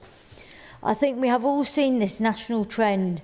People on bikes with balaclavas pulling wheelies and riding bikes like they are stolen. Going through red lights, riding on the wrong side of the road, with sometimes two sat on a bike, ignoring every rule in the highway code. I'm sick to death of seeing it, and so are the public. As the motion states, there is a myth that the police cannot do anything, which is not true. The police will act, even when riders are not wearing helmets, but only in a targeted approach made by trained officers. In fact, Greater Manchester Police has a dedicated team of officers. To put a stop to those who use the roads as their personal racetrack, the police need help from members of the public.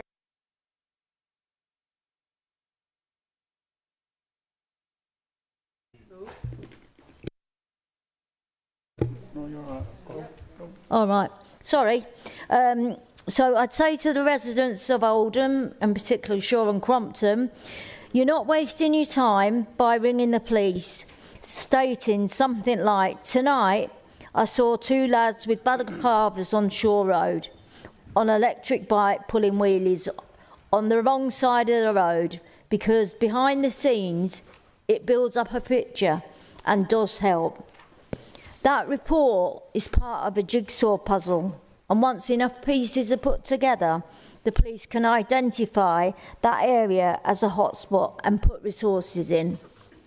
This information is known as intelligence. We can't just ask the police to spend time in an area.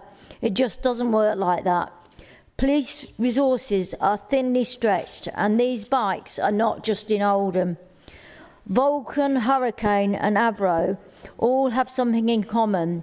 They are all intelligence-led GMP operations where they have tackled the antisocial use of off-road motorbikes, electric bikes and electric scooters. If people want to see similar operations which bring success like we've seen in Durka, then members of the public must report each incident they see. But it could get even better. These people live somewhere. It stands to reason that somebody knows where Johnny, the ASB rider, lives, or the streets he hangs around on, with his mates, of course. That could be reported to the police, and I'm sure the police will do something about it. And it can be done anonymously through Crime Stoppers. So this motion is about creating a public awareness campaign with help from partners, which builds up an evidence-based plan so the police can do what the police do best and catch bad guys. Thanks, Mr Mayor. We're happy to... Sorry. We're happy to accept the amendment. It does give the public an extra awareness of why a normal patrol car can't just stop them. And thanks to Mark Wilkinson for your policing input. Thank you. Yeah. Councillor Marland to second.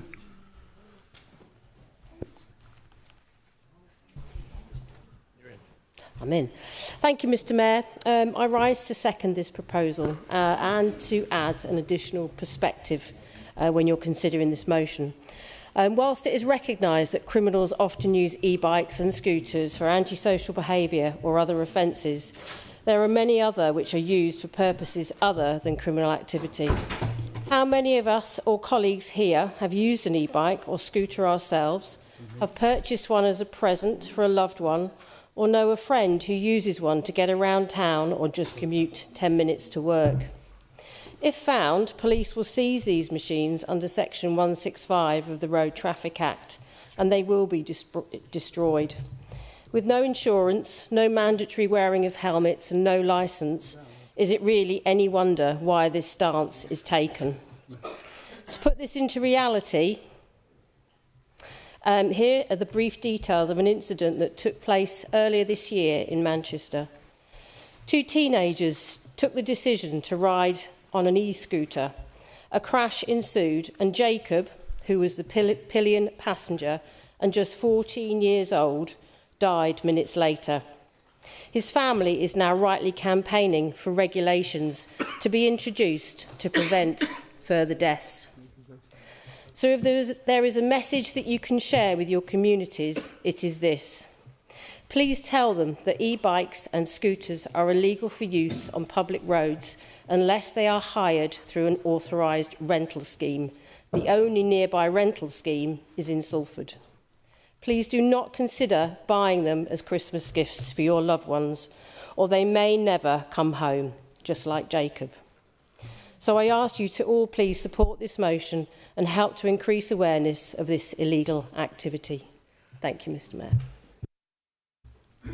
Unfortunately, I believe the system has gone down, so electronic voting is not working at the moment. You've said you'll accept the amendment. Are council happy to accept the amendment? Or yeah, voting on that? Yeah, all agreed? Yeah. Agreed, accept the... Yeah, thank you. I've had indications of people wishing to speak. Councillor Lancaster. Thank you, Mr Mayor. I welcome this motion presented by Councillors Williamson and Marland. Insufficient attention has been given to the rapid rise of e-bikes and e-scooters in recent years, and whilst they are technically bikes and scooters, they are most dissimilar and far more dangerous than traditional push models. Even in trial areas of the country, particularly city centres, there is widespread illegal e-bike and e-scooter activity, most notably by food delivery outlets, whereby units are docked to go faster than the legal limit of 15 miles per hour. Due to poor monitoring, this problem is likely to be even more widespread than is actually recorded by the relevant authorities. This poses a public safety risk, and we are right to request police resource to respond to dangerous e-bike and e-scooter riding. In elected member meetings with Transport for Greater Manchester, I have encouraged more action against e-bike and e-scooters to be added to the local transport plan and Vision Zero strategy, and perhaps this is a point which Councillor Goodwin could progress in his cabinet capacity too. Additionally, off-roading also poses public safety risks, and residents at least semi-regularly make me aware of this activity across my own Saddleworth North ward. So I'd like to conclude by saying that this motion has my full support, and I hope elected member colleagues across the chamber will vote in favour of it too. And thanks again to the proposer and seconder. Councillor Bishop, we've got 2 minutes. Thank you. Thank you, Mr Mayor. Similar to Councillor Marland, I'd like to add a slightly different slant about the safety aspect of this. Young people are naturally attracted to the range of perceived benefits afforded to them by e-scooters, e-bikes and off-road vehicles. They offer a cheap and flexible mode of transport, and for some, a thrill or adrenaline rush. Unfortunately, the dangers that go hand in hand with them are not as readily recognised by children and young people, and few go properly equipped. Some pose a further problem by riding in a way that poses a danger to others, as well as to themselves. Use of these vehicles on public roads and footpaths are not always associated with ASB, but they are often a danger to themselves, if not to others. Anecdotally, I've lost count of the dangerous activity I've witnessed and the number of near misses. Just a few months back, I was at one of the busiest junctions in the town when a girl no older than 8 or 9 was flying along the pavement on an e-scooter with her friend and then flew straight out into the road without looking. She wasn't wearing a helmet, nor were there any adults with her.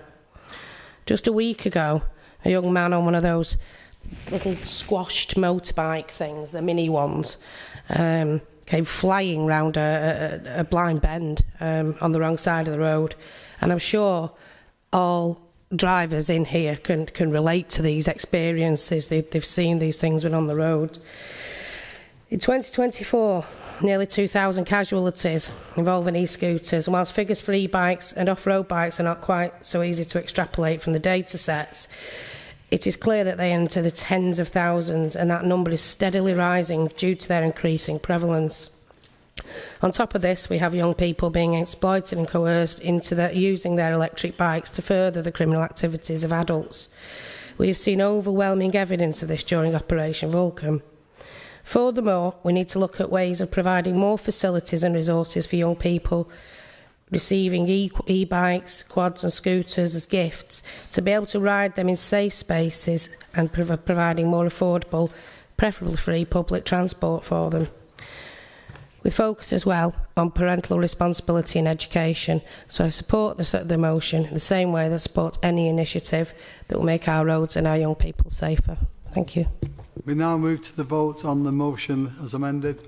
It will be a hand vote. So those in favour? Against? Abstentions? Thank you. The motion is carried. Now move on to motion 2. Entitled Fair Access and Funding for Non-Invasive Digital Postmortems. I call on Councillor Akhtar to move and Councillor Zahir Ali to second the motion. Thank you, Mr. Mayor. This motion combines innovation, dignity and public service. Non-invasive autopsy using CT or MRI scanning offers a modern alternative to traditional post-mortem examinations. This approach allows internal examination without surgical incisions, preserving body integrity and respecting cultural and religious sensitivities. It is particularly valued by communities where invasive procedures are not acceptable. Under the Chief Coroner's guidance, coroners may request post-mortem imaging where appropriate. However, this is not universally available, and cost remains a significant financial barrier. While some local authorities fund these services when ordered by a coroner, private requests can cost families between £200 to £650. On average, for an Oldham resident, it costs about £500. Where services are not available locally and no interborough agreements exist, families often bear the cost, and that is the case in Oldham. Other local authorities, such as Bradford, Lancashire and Leicester, have established successful models, some offering free services to residents and reducing invasive autopsies by over 90%. Rochdale Council has already resolved to explore a procurement partnership with Bury and Oldham, subject to shared funding arrangements. The request from Rochdale was back in August 24, Mr. Mayor, but as yet no progress has been reported on this from Oldham. Introducing or partnering for non-invasive autopsy services would deliver cultural sensitivity by meeting the needs of faith communities that prohibit invasive procedures, and the efficiencies through faster determination of cause of death and reduced delays, digital preservation of evidence for future analysis and legal proceedings, and public confidence by offering families a dignified choice at a time of distress and need. Research from UCL and Great Ormond Street confirms that minimally invasive autopsies match traditional methods in up to 90% of cases, particularly for infants and fetuses. We must acknowledge cost implications for imaging equipment, maintenance and specialist staff funding streams with no standard NHS tariff, requiring local agreements and legal technical standards for imaging and data security. These challenges are not insurmountable. Other councils have negotiated sustainable models through shared services on coronal budgets. I propose that this council engage with Rochdale and Bury councils to progress the joint procurement exercise already under consideration, establish clear funding arrangements, ensuring costs are equitably shared and do not fall on bereaved families, develop governance protocols for data security, legal admissibility and operational standards, and explore partnerships with NHS facilities and radiology service providers to leverage existing infrastructure.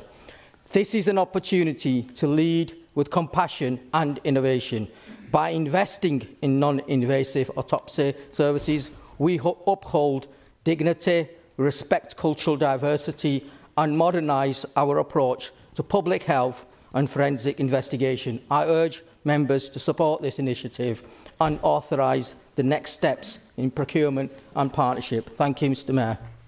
Thank you, Councillor Akhtar. That was well timed. Councillor Zahir Ali. Thank you, Mr Mayor. Mr Mayor, colleagues, I stand to second this motion. This is not a party political matter, but one of basic compassion and dignity for our residents in their most vulnerable hours. When a loved one dies suddenly, the grief is overwhelming. The pain is compounded by the current, often mandatory process of an invasive post-mortem examination. For families, this means an ongoing wait of days or weeks to lay their loved ones to rest. For many in our community, including my own, this conflicts profoundly with faith, which requires a safe burial and the body to be kept whole. It is a second trauma. But it does not have to be this way. This motion calls for Oldham to adopt a proven alternative, a digital post-mortem service using CT or MRI scans. This is not theoretical, it is a working model. It determines the cause of death in the vast majority of cases, often within hours and without a single incision. The benefits are clear, answers in hours, not days. The dignified, non-invasive procedure, respect for religious and cultural burial rights, and it ensures no grieving family in our borough is asked to pay privately for this dignity. Critically, the cost to the council is comparable to the current system, as evidenced by our neighbours in Rochdale and Bury. This is about spending the same money with far greater compassion. This is our chance to do what is right, place Oldham amongst the most forward-thinking and compassionate local authorities. Let us send a clear message to every family in your darkest moments. This council will ensure you and your loved ones are treated with the dignity you deserve. I urge every member to support this motion. Thank you. Thank you. We have an amendment to this motion. I call upon Councillor Shuttleworth to move and Councillor Nasheen to second the amendment.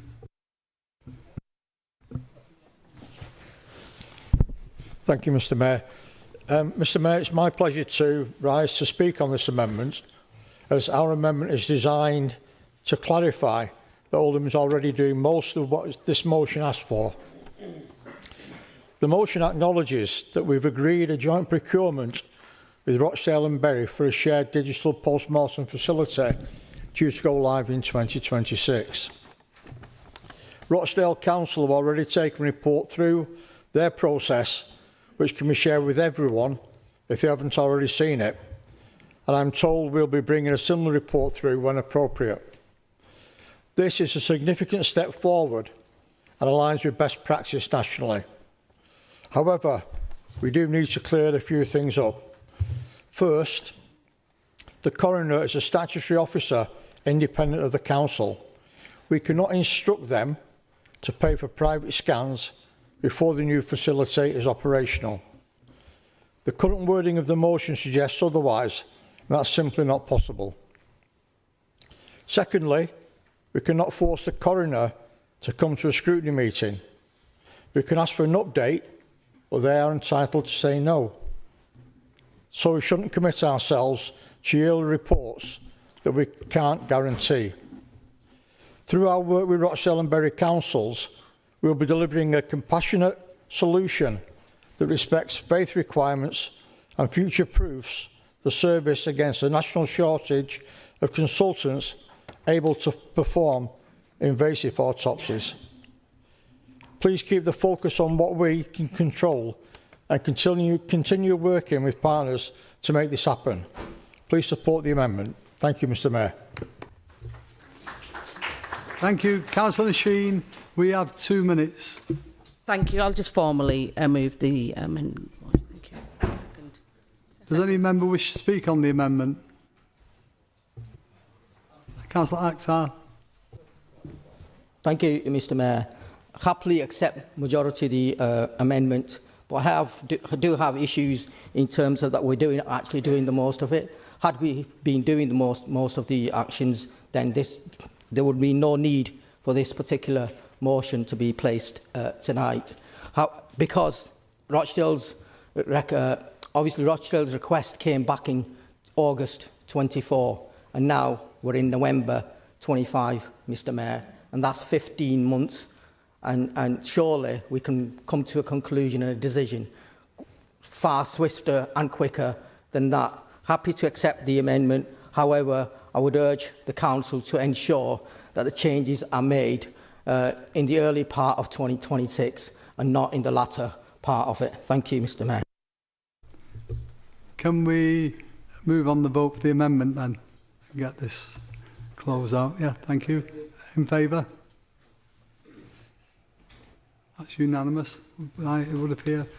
Vote on the amended motion now. Those in favour? That's carried as well. Thank you.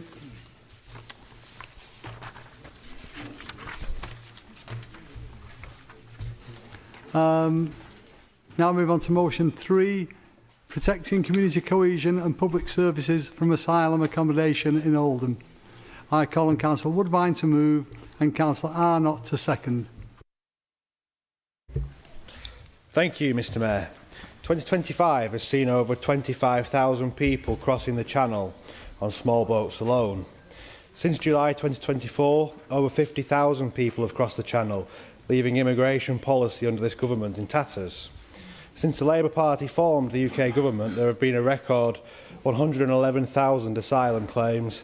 Claims for refugee status have hit a record high, and there has been an 8% rise in the use of hotel accommodation for asylum seekers. Removals of small boat arrivals are lower than when the Conservatives left government, and the number of asylum seekers being housed in hotels is still higher than under the Conservatives. This issue is only going to get worse, particularly with the Home Office budget being cut in real terms by 2.2%. Arrivals are up, yet the Labour Party still promised to end the use of hotels. Much like smashing the gangs, this is yet another promise that they haven't delivered on. But it means only one thing.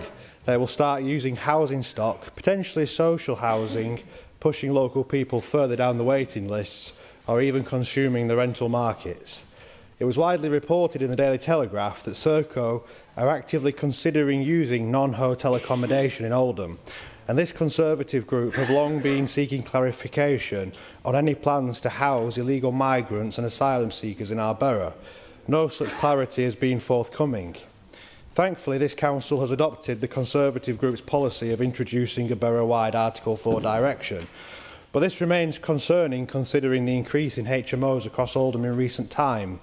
Sir Keir himself proclaims there is lots of housing to be used.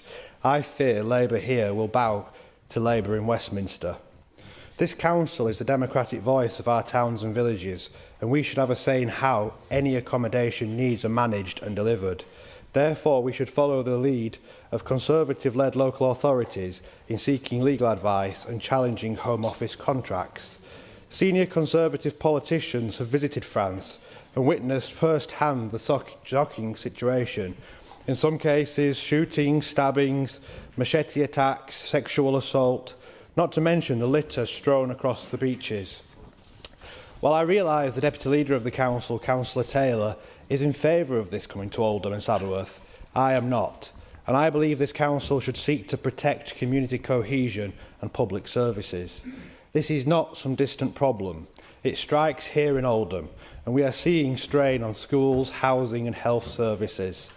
The economy is also teetering on the edge. Tax rises on business are resulting in rising unemployment, and more than 2,561 households in Oldham have signed on to universal credit since the general election. This perilous state of affairs is only worsened by the asylum crisis. We must be proactive and not reactive. While some politicians scream and shout from the sidelines, I am asking full council to support this Conservative group's pragmatic resolutions. This council must assess the merits of seeking an injunction against asylum accommodation and challenge any plans to house illegal migrants in Oldham Borough.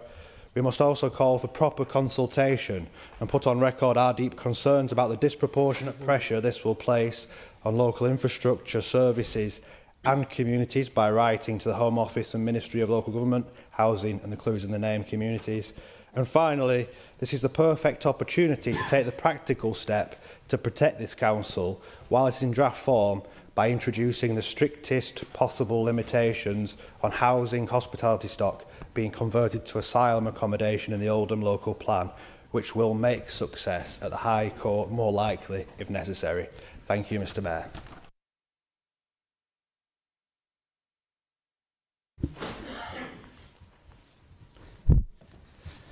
Thank you, Mr. Mayor. For a long time, I have repeatedly criticised this ruling authority for bringing motions to this chamber over contentious national issues over which they have no remit and cannot influence. I commend Councillor Woodvine, therefore, for taking the considered approach that he has. This motion proposes measures that would apply to Oldham, our towns and villages, and seeks to protect our public services, housing and community cohesion. It calls for consultation with our locally elected representatives and residents before decisions are made that significantly affect their communities, an approach that I am very sorry to say has been lacking from this council for far too long. This motion calls on members and officers to be robust in their dealings with matters around hotel accommodation for asylum seekers in the borough. We must be prepared to take on the likes of Serco, to challenge and resist. Our residents expect this, and they will not forgive us if we are not seen to stand with them on matters which they have every reason to be very concerned about. Every evening on the television news, the headlines are dominated by one horror story after another around uncontrolled immigration, asylum seekers, hotel protests, etc. But the Oldham public knows well that away from the headlines in our own town, hotels are being used for temporary accommodation, HMOs have been passed on the nod, and my own particularly hobby horse, apartment accommodation, being granted change of use to hotel status without challenge or scrutiny of any form, particularly in Royton. This council cannot significantly affect national policy or the actions or inaction of the national government, but it must make every effort that it can to endeavour to protect our services and support our communities. Thank you, Mr. Mayor. Thank you, Councillor Arnott. Councillor Taylor. And we are short on time. Thank you, Mr Mayor. I will be brief, seeing as I was name dropped. Obviously, if you want to speak on my behalf, Councillor Woodvine, please feel free to come and speak to me. And to be honest, the speed at which you spin that rhetoric, I'm surprised you're not dizzy. Look, let's be really clear about this. If you I emailed feel, her, Mr Mayor, she didn't reply to it. If you feel that some children deserve to feel safe in this country while others don't, whether born here or not, then let me be very clear, that is not a difference in politics, that is a difference in ethics. Thank you. Councillor Ondani. Very briefly, Mr Mayor, because I'm aware. Members of my family have fled war and claimed asylum, and it's a very difficult discussion to have. I actually think the Conservatives have done a relatively good job, it's not perfect, of trying to approach this debate respectfully. I would just ask that as the meeting goes on, that you're aware that there are people in this chamber who've got close relatives who have been asylum seekers, who have fled asylum, who get accused of all sorts of things and that is very difficult. So please just approach the debate carefully and respectfully. Councillor Woodbine, you have 30 seconds. Thank you, Mr Mayor. Thank you, everybody, for your comments, apart from Councillor Taylor. I did send you an email about the situation, which you did not reply to, in which you could have expressed your personal beliefs if you had wished to do so. But you did march in favour of, you marched in Trafford. You were protested in Trafford then about this particular issue, which is why I referenced that. And it is on public record. But that's it, Mr Mayor. Thank you.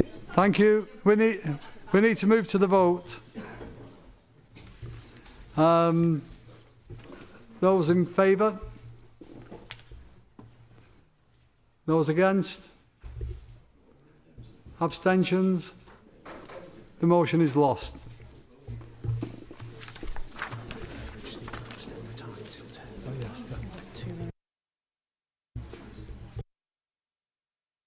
Now we need to get agreement to extend the guillotine till 10 o'clock tonight.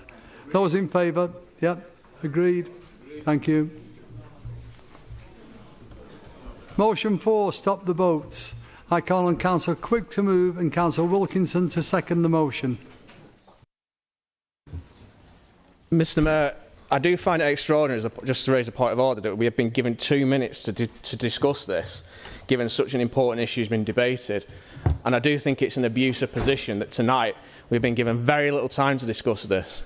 And for me, the Wrecking amendment put forward by the Liberal Democrats is shameful.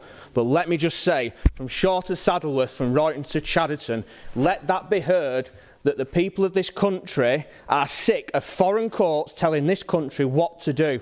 And it's shameful that you would allow criminals, rapists, the like, to be defended by the ECHR, the right to family life, and you expect us to support something with a Wrecking amendment like that. Mr Mayor, it is shameful, shameful that hotels are being used in the way that they are, and girls who have been sexually abused are being abused in the way that they are. It's wrong, and I'm sorry, Mr Mayor, but I'm not going to allow the amendment by the Liberal Democrats to effectively destroy what is a perfectly good motion and should be debated on and voted upon its merits, and therefore I withdraw the motion as presented.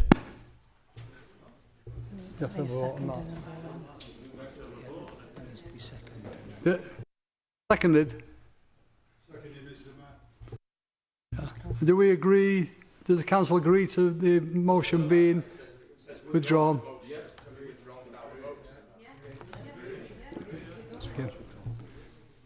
Thank you. That is agreed. Thank you.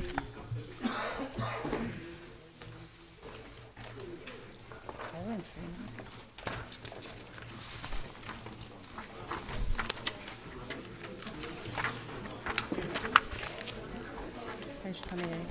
Yeah, 28. The next item is item 13, Oldham Council Annual Report 2024-25. I call on Councillor Jabbar to move and Councillor Shah to second.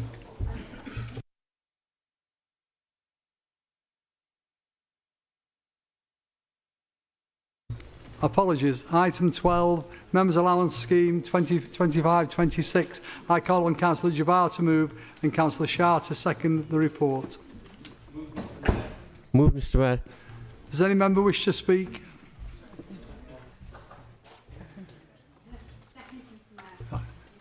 Any member wish to speak? No. Does Council approve the report? Agreed. And then we're on to item 13.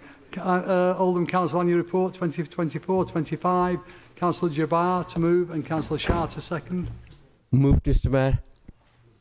Second, Mr Mayor. Anybody wish to speak? Does Council approve the report? Next item, item 14, Leading Oldham Partnership Impact Report 2024-25. Councillor Jabbar to move and Councillor Shah to second. Move, Mr Mayor. In seconding, Mr Mayor, can I just say on the previous report on this one, when I share the annual statement, it'll be covered because I do think they were worthy of discussion or a bit of some words. But I think given the interest of time and everybody in the chamber, I'm just going to circulate the initial report. Thank you. Does any member wish to speak? Does Council approve the report? Thank you. The next item is the Oldham Children, Young People and Families Plan. I call on Councillor Mushtaq to move and Councillor Mohan Ali to second the report. Move, Mr Mayor. Does any member wish to speak? Does Council approve the report? Thank you. The next item is review of political balance on committees. I call on Councillor Jawar to move and Councillor Shah to second the report. Moved, Mr Mayor. Seconded, Mr Mayor. Does any member wish to speak? Does Council approve the report?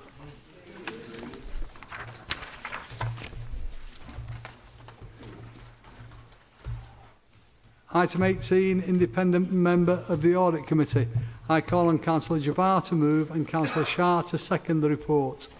Thank you, Mr Mayor. So this relates to recruiting a second independent member onto our Audit Committee. As you know, Mr Mayor, that we have an independent chair, and we've been looking at this to strengthen and make sure that there is a lot of independence in our Audit Committee, and we felt it was appropriate to recruit a second independent mayor.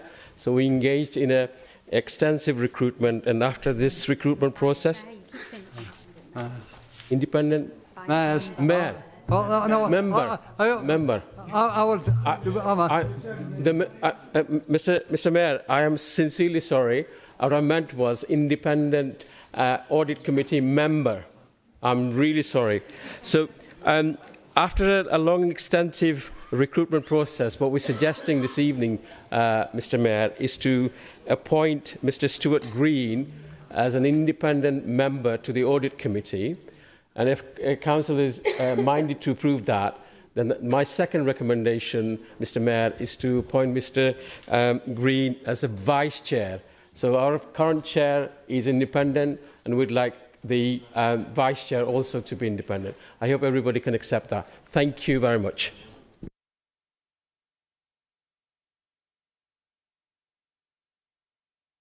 Oh, Councillor. Yeah. You have an amendment, Councillor, can you? Thank you, Mr Mayor. Our amendment, I don't know if people have seen it, but we submitted it on Tuesday, was just to withdraw the recommendation to appoint the new independent member as Vice Chair. The independent member was recruited as an independent member, and interviewed as an independent member, not as a Vice Chair. Whilst I work with appointment on the committee, we've not had any experience of him. I'd also like to point to the 2 Audit Committee meetings ago where the Audit Committee, I know it probably didn't have jurisdiction, but did appoint Councillor Al-Hamdani as the Vice Chair, and that appointment was backed by the current independent Chair. So that's our amendment. Councillor Sykes, second. Yeah, second. Yeah, thank you. Anybody wish to speak on the amendment? Councillor Al-Hamdani. Thank you. Feels a bit odd as the subject of the amendment to speak on the amendment. There is an issue with appointing a second independent member as Vice Chair. Audit Committee brings a report to Council, or it's approved the report to Council. We've not received it yet. Very important. An independent Vice Chair would not be able to speak to this Council about that report. So if we were to appoint an independent Vice Chair, you are cutting off their ability to speak. A councillor is allowed to speak to the Council, and so if the Council is the Vice Chair, you are allowing the Audit Committee more voice to the Council to report back. Following this process is denying the Audit Committee a voice. Any other members wish to speak? Councillor Arnott. Thank you, Mr Mayor. Just very briefly, just a couple of points. I'm not quite sure why Council felt it needed a second independent member of that committee. I sat on the committee for a long time where there was no independent member at all because we couldn't get one because we were only prepared to pay peanuts. I'm amazed that you managed to find a second one. Well done on that one. A question would be, you know, it's not a deal breaker, but when Mr Green was he interviewed with the view, was he offered this position with the view that he would be the Vice Chair? And has that been put on the table before him, hoping that you'll get this one through the Council? And Finally, just perhaps one for some thought, and I don't particularly have the answer, in that audit is quite unusual in that the chair is an independent member, and then obviously the members are elected councillors, but there are also other people that attend, such as the external auditors and advisors from the finance department and everything. And what's unusual on this committee is that it's headed by an independent, and perhaps the idea of having a vice chair as a politically appointed member kind of gives it a little bit of balance. If you take away all the head of that committee and replace it completely with independent people, you lose that little bit of touch of political influence. But you know, I'm not going to lose any sleep over it, but it just points that I thought are worth raising. Thank you, Mr. Mayor. Councillor, anybody else wish to speak? No. Councillor Jabbar, do you wish to reply? I do. Thank you, Mr. Mayor. So I've taken note of the comments to make. So this independent chair and independent second member is recommended by the Chartered Institute of Public Finance and the Council, SITFA, as a best practice. Now, here's the issue, Mr. Mayor.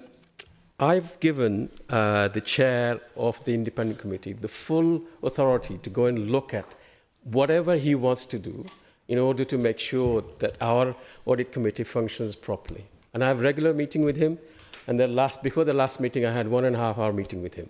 Now, what we're trying to do is make sure that the independent committee is independent.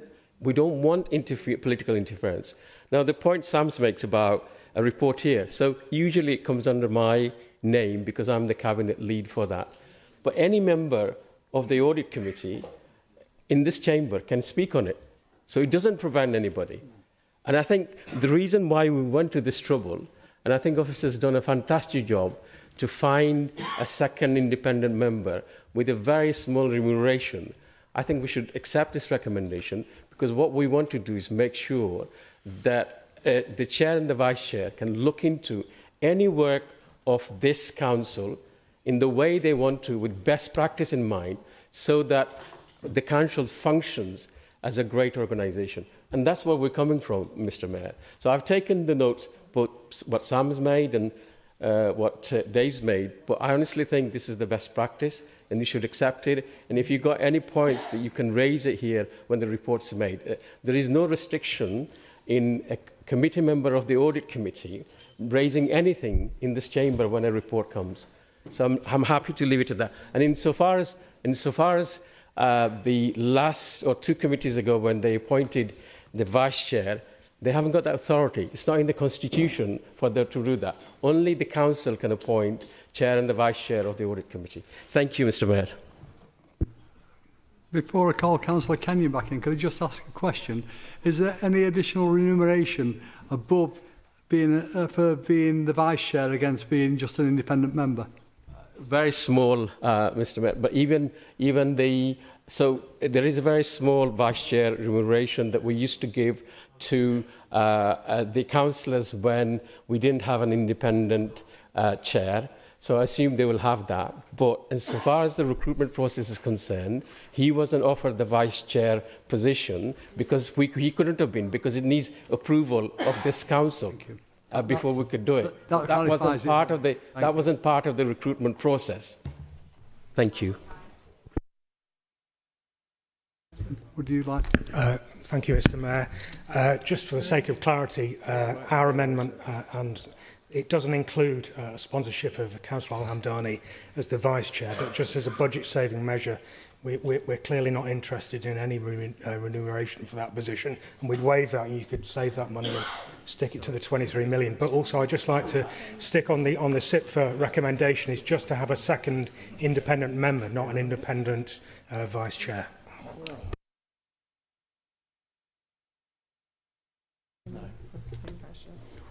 If it assists the Chamber, there isn't any additional payment for being the Vice Chair. It's a payment for being an independent individual on that committee.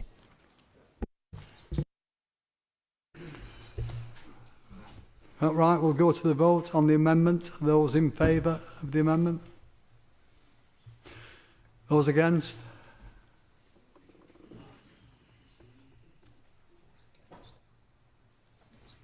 It's lost. Yeah, the amendment is lost. So we will now move on. Do any debate on the not the motion, but the report as detailed? Councillor Amdani. Just for clarity, the Audit Committee have been fighting for 2 years to try and get a second independent member. We've been working incredibly hard for it. I welcome him to the committee.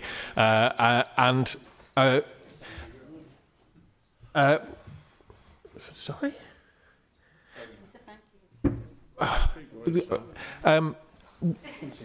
Sorry, I'm completely thrown by somebody just interrupting me.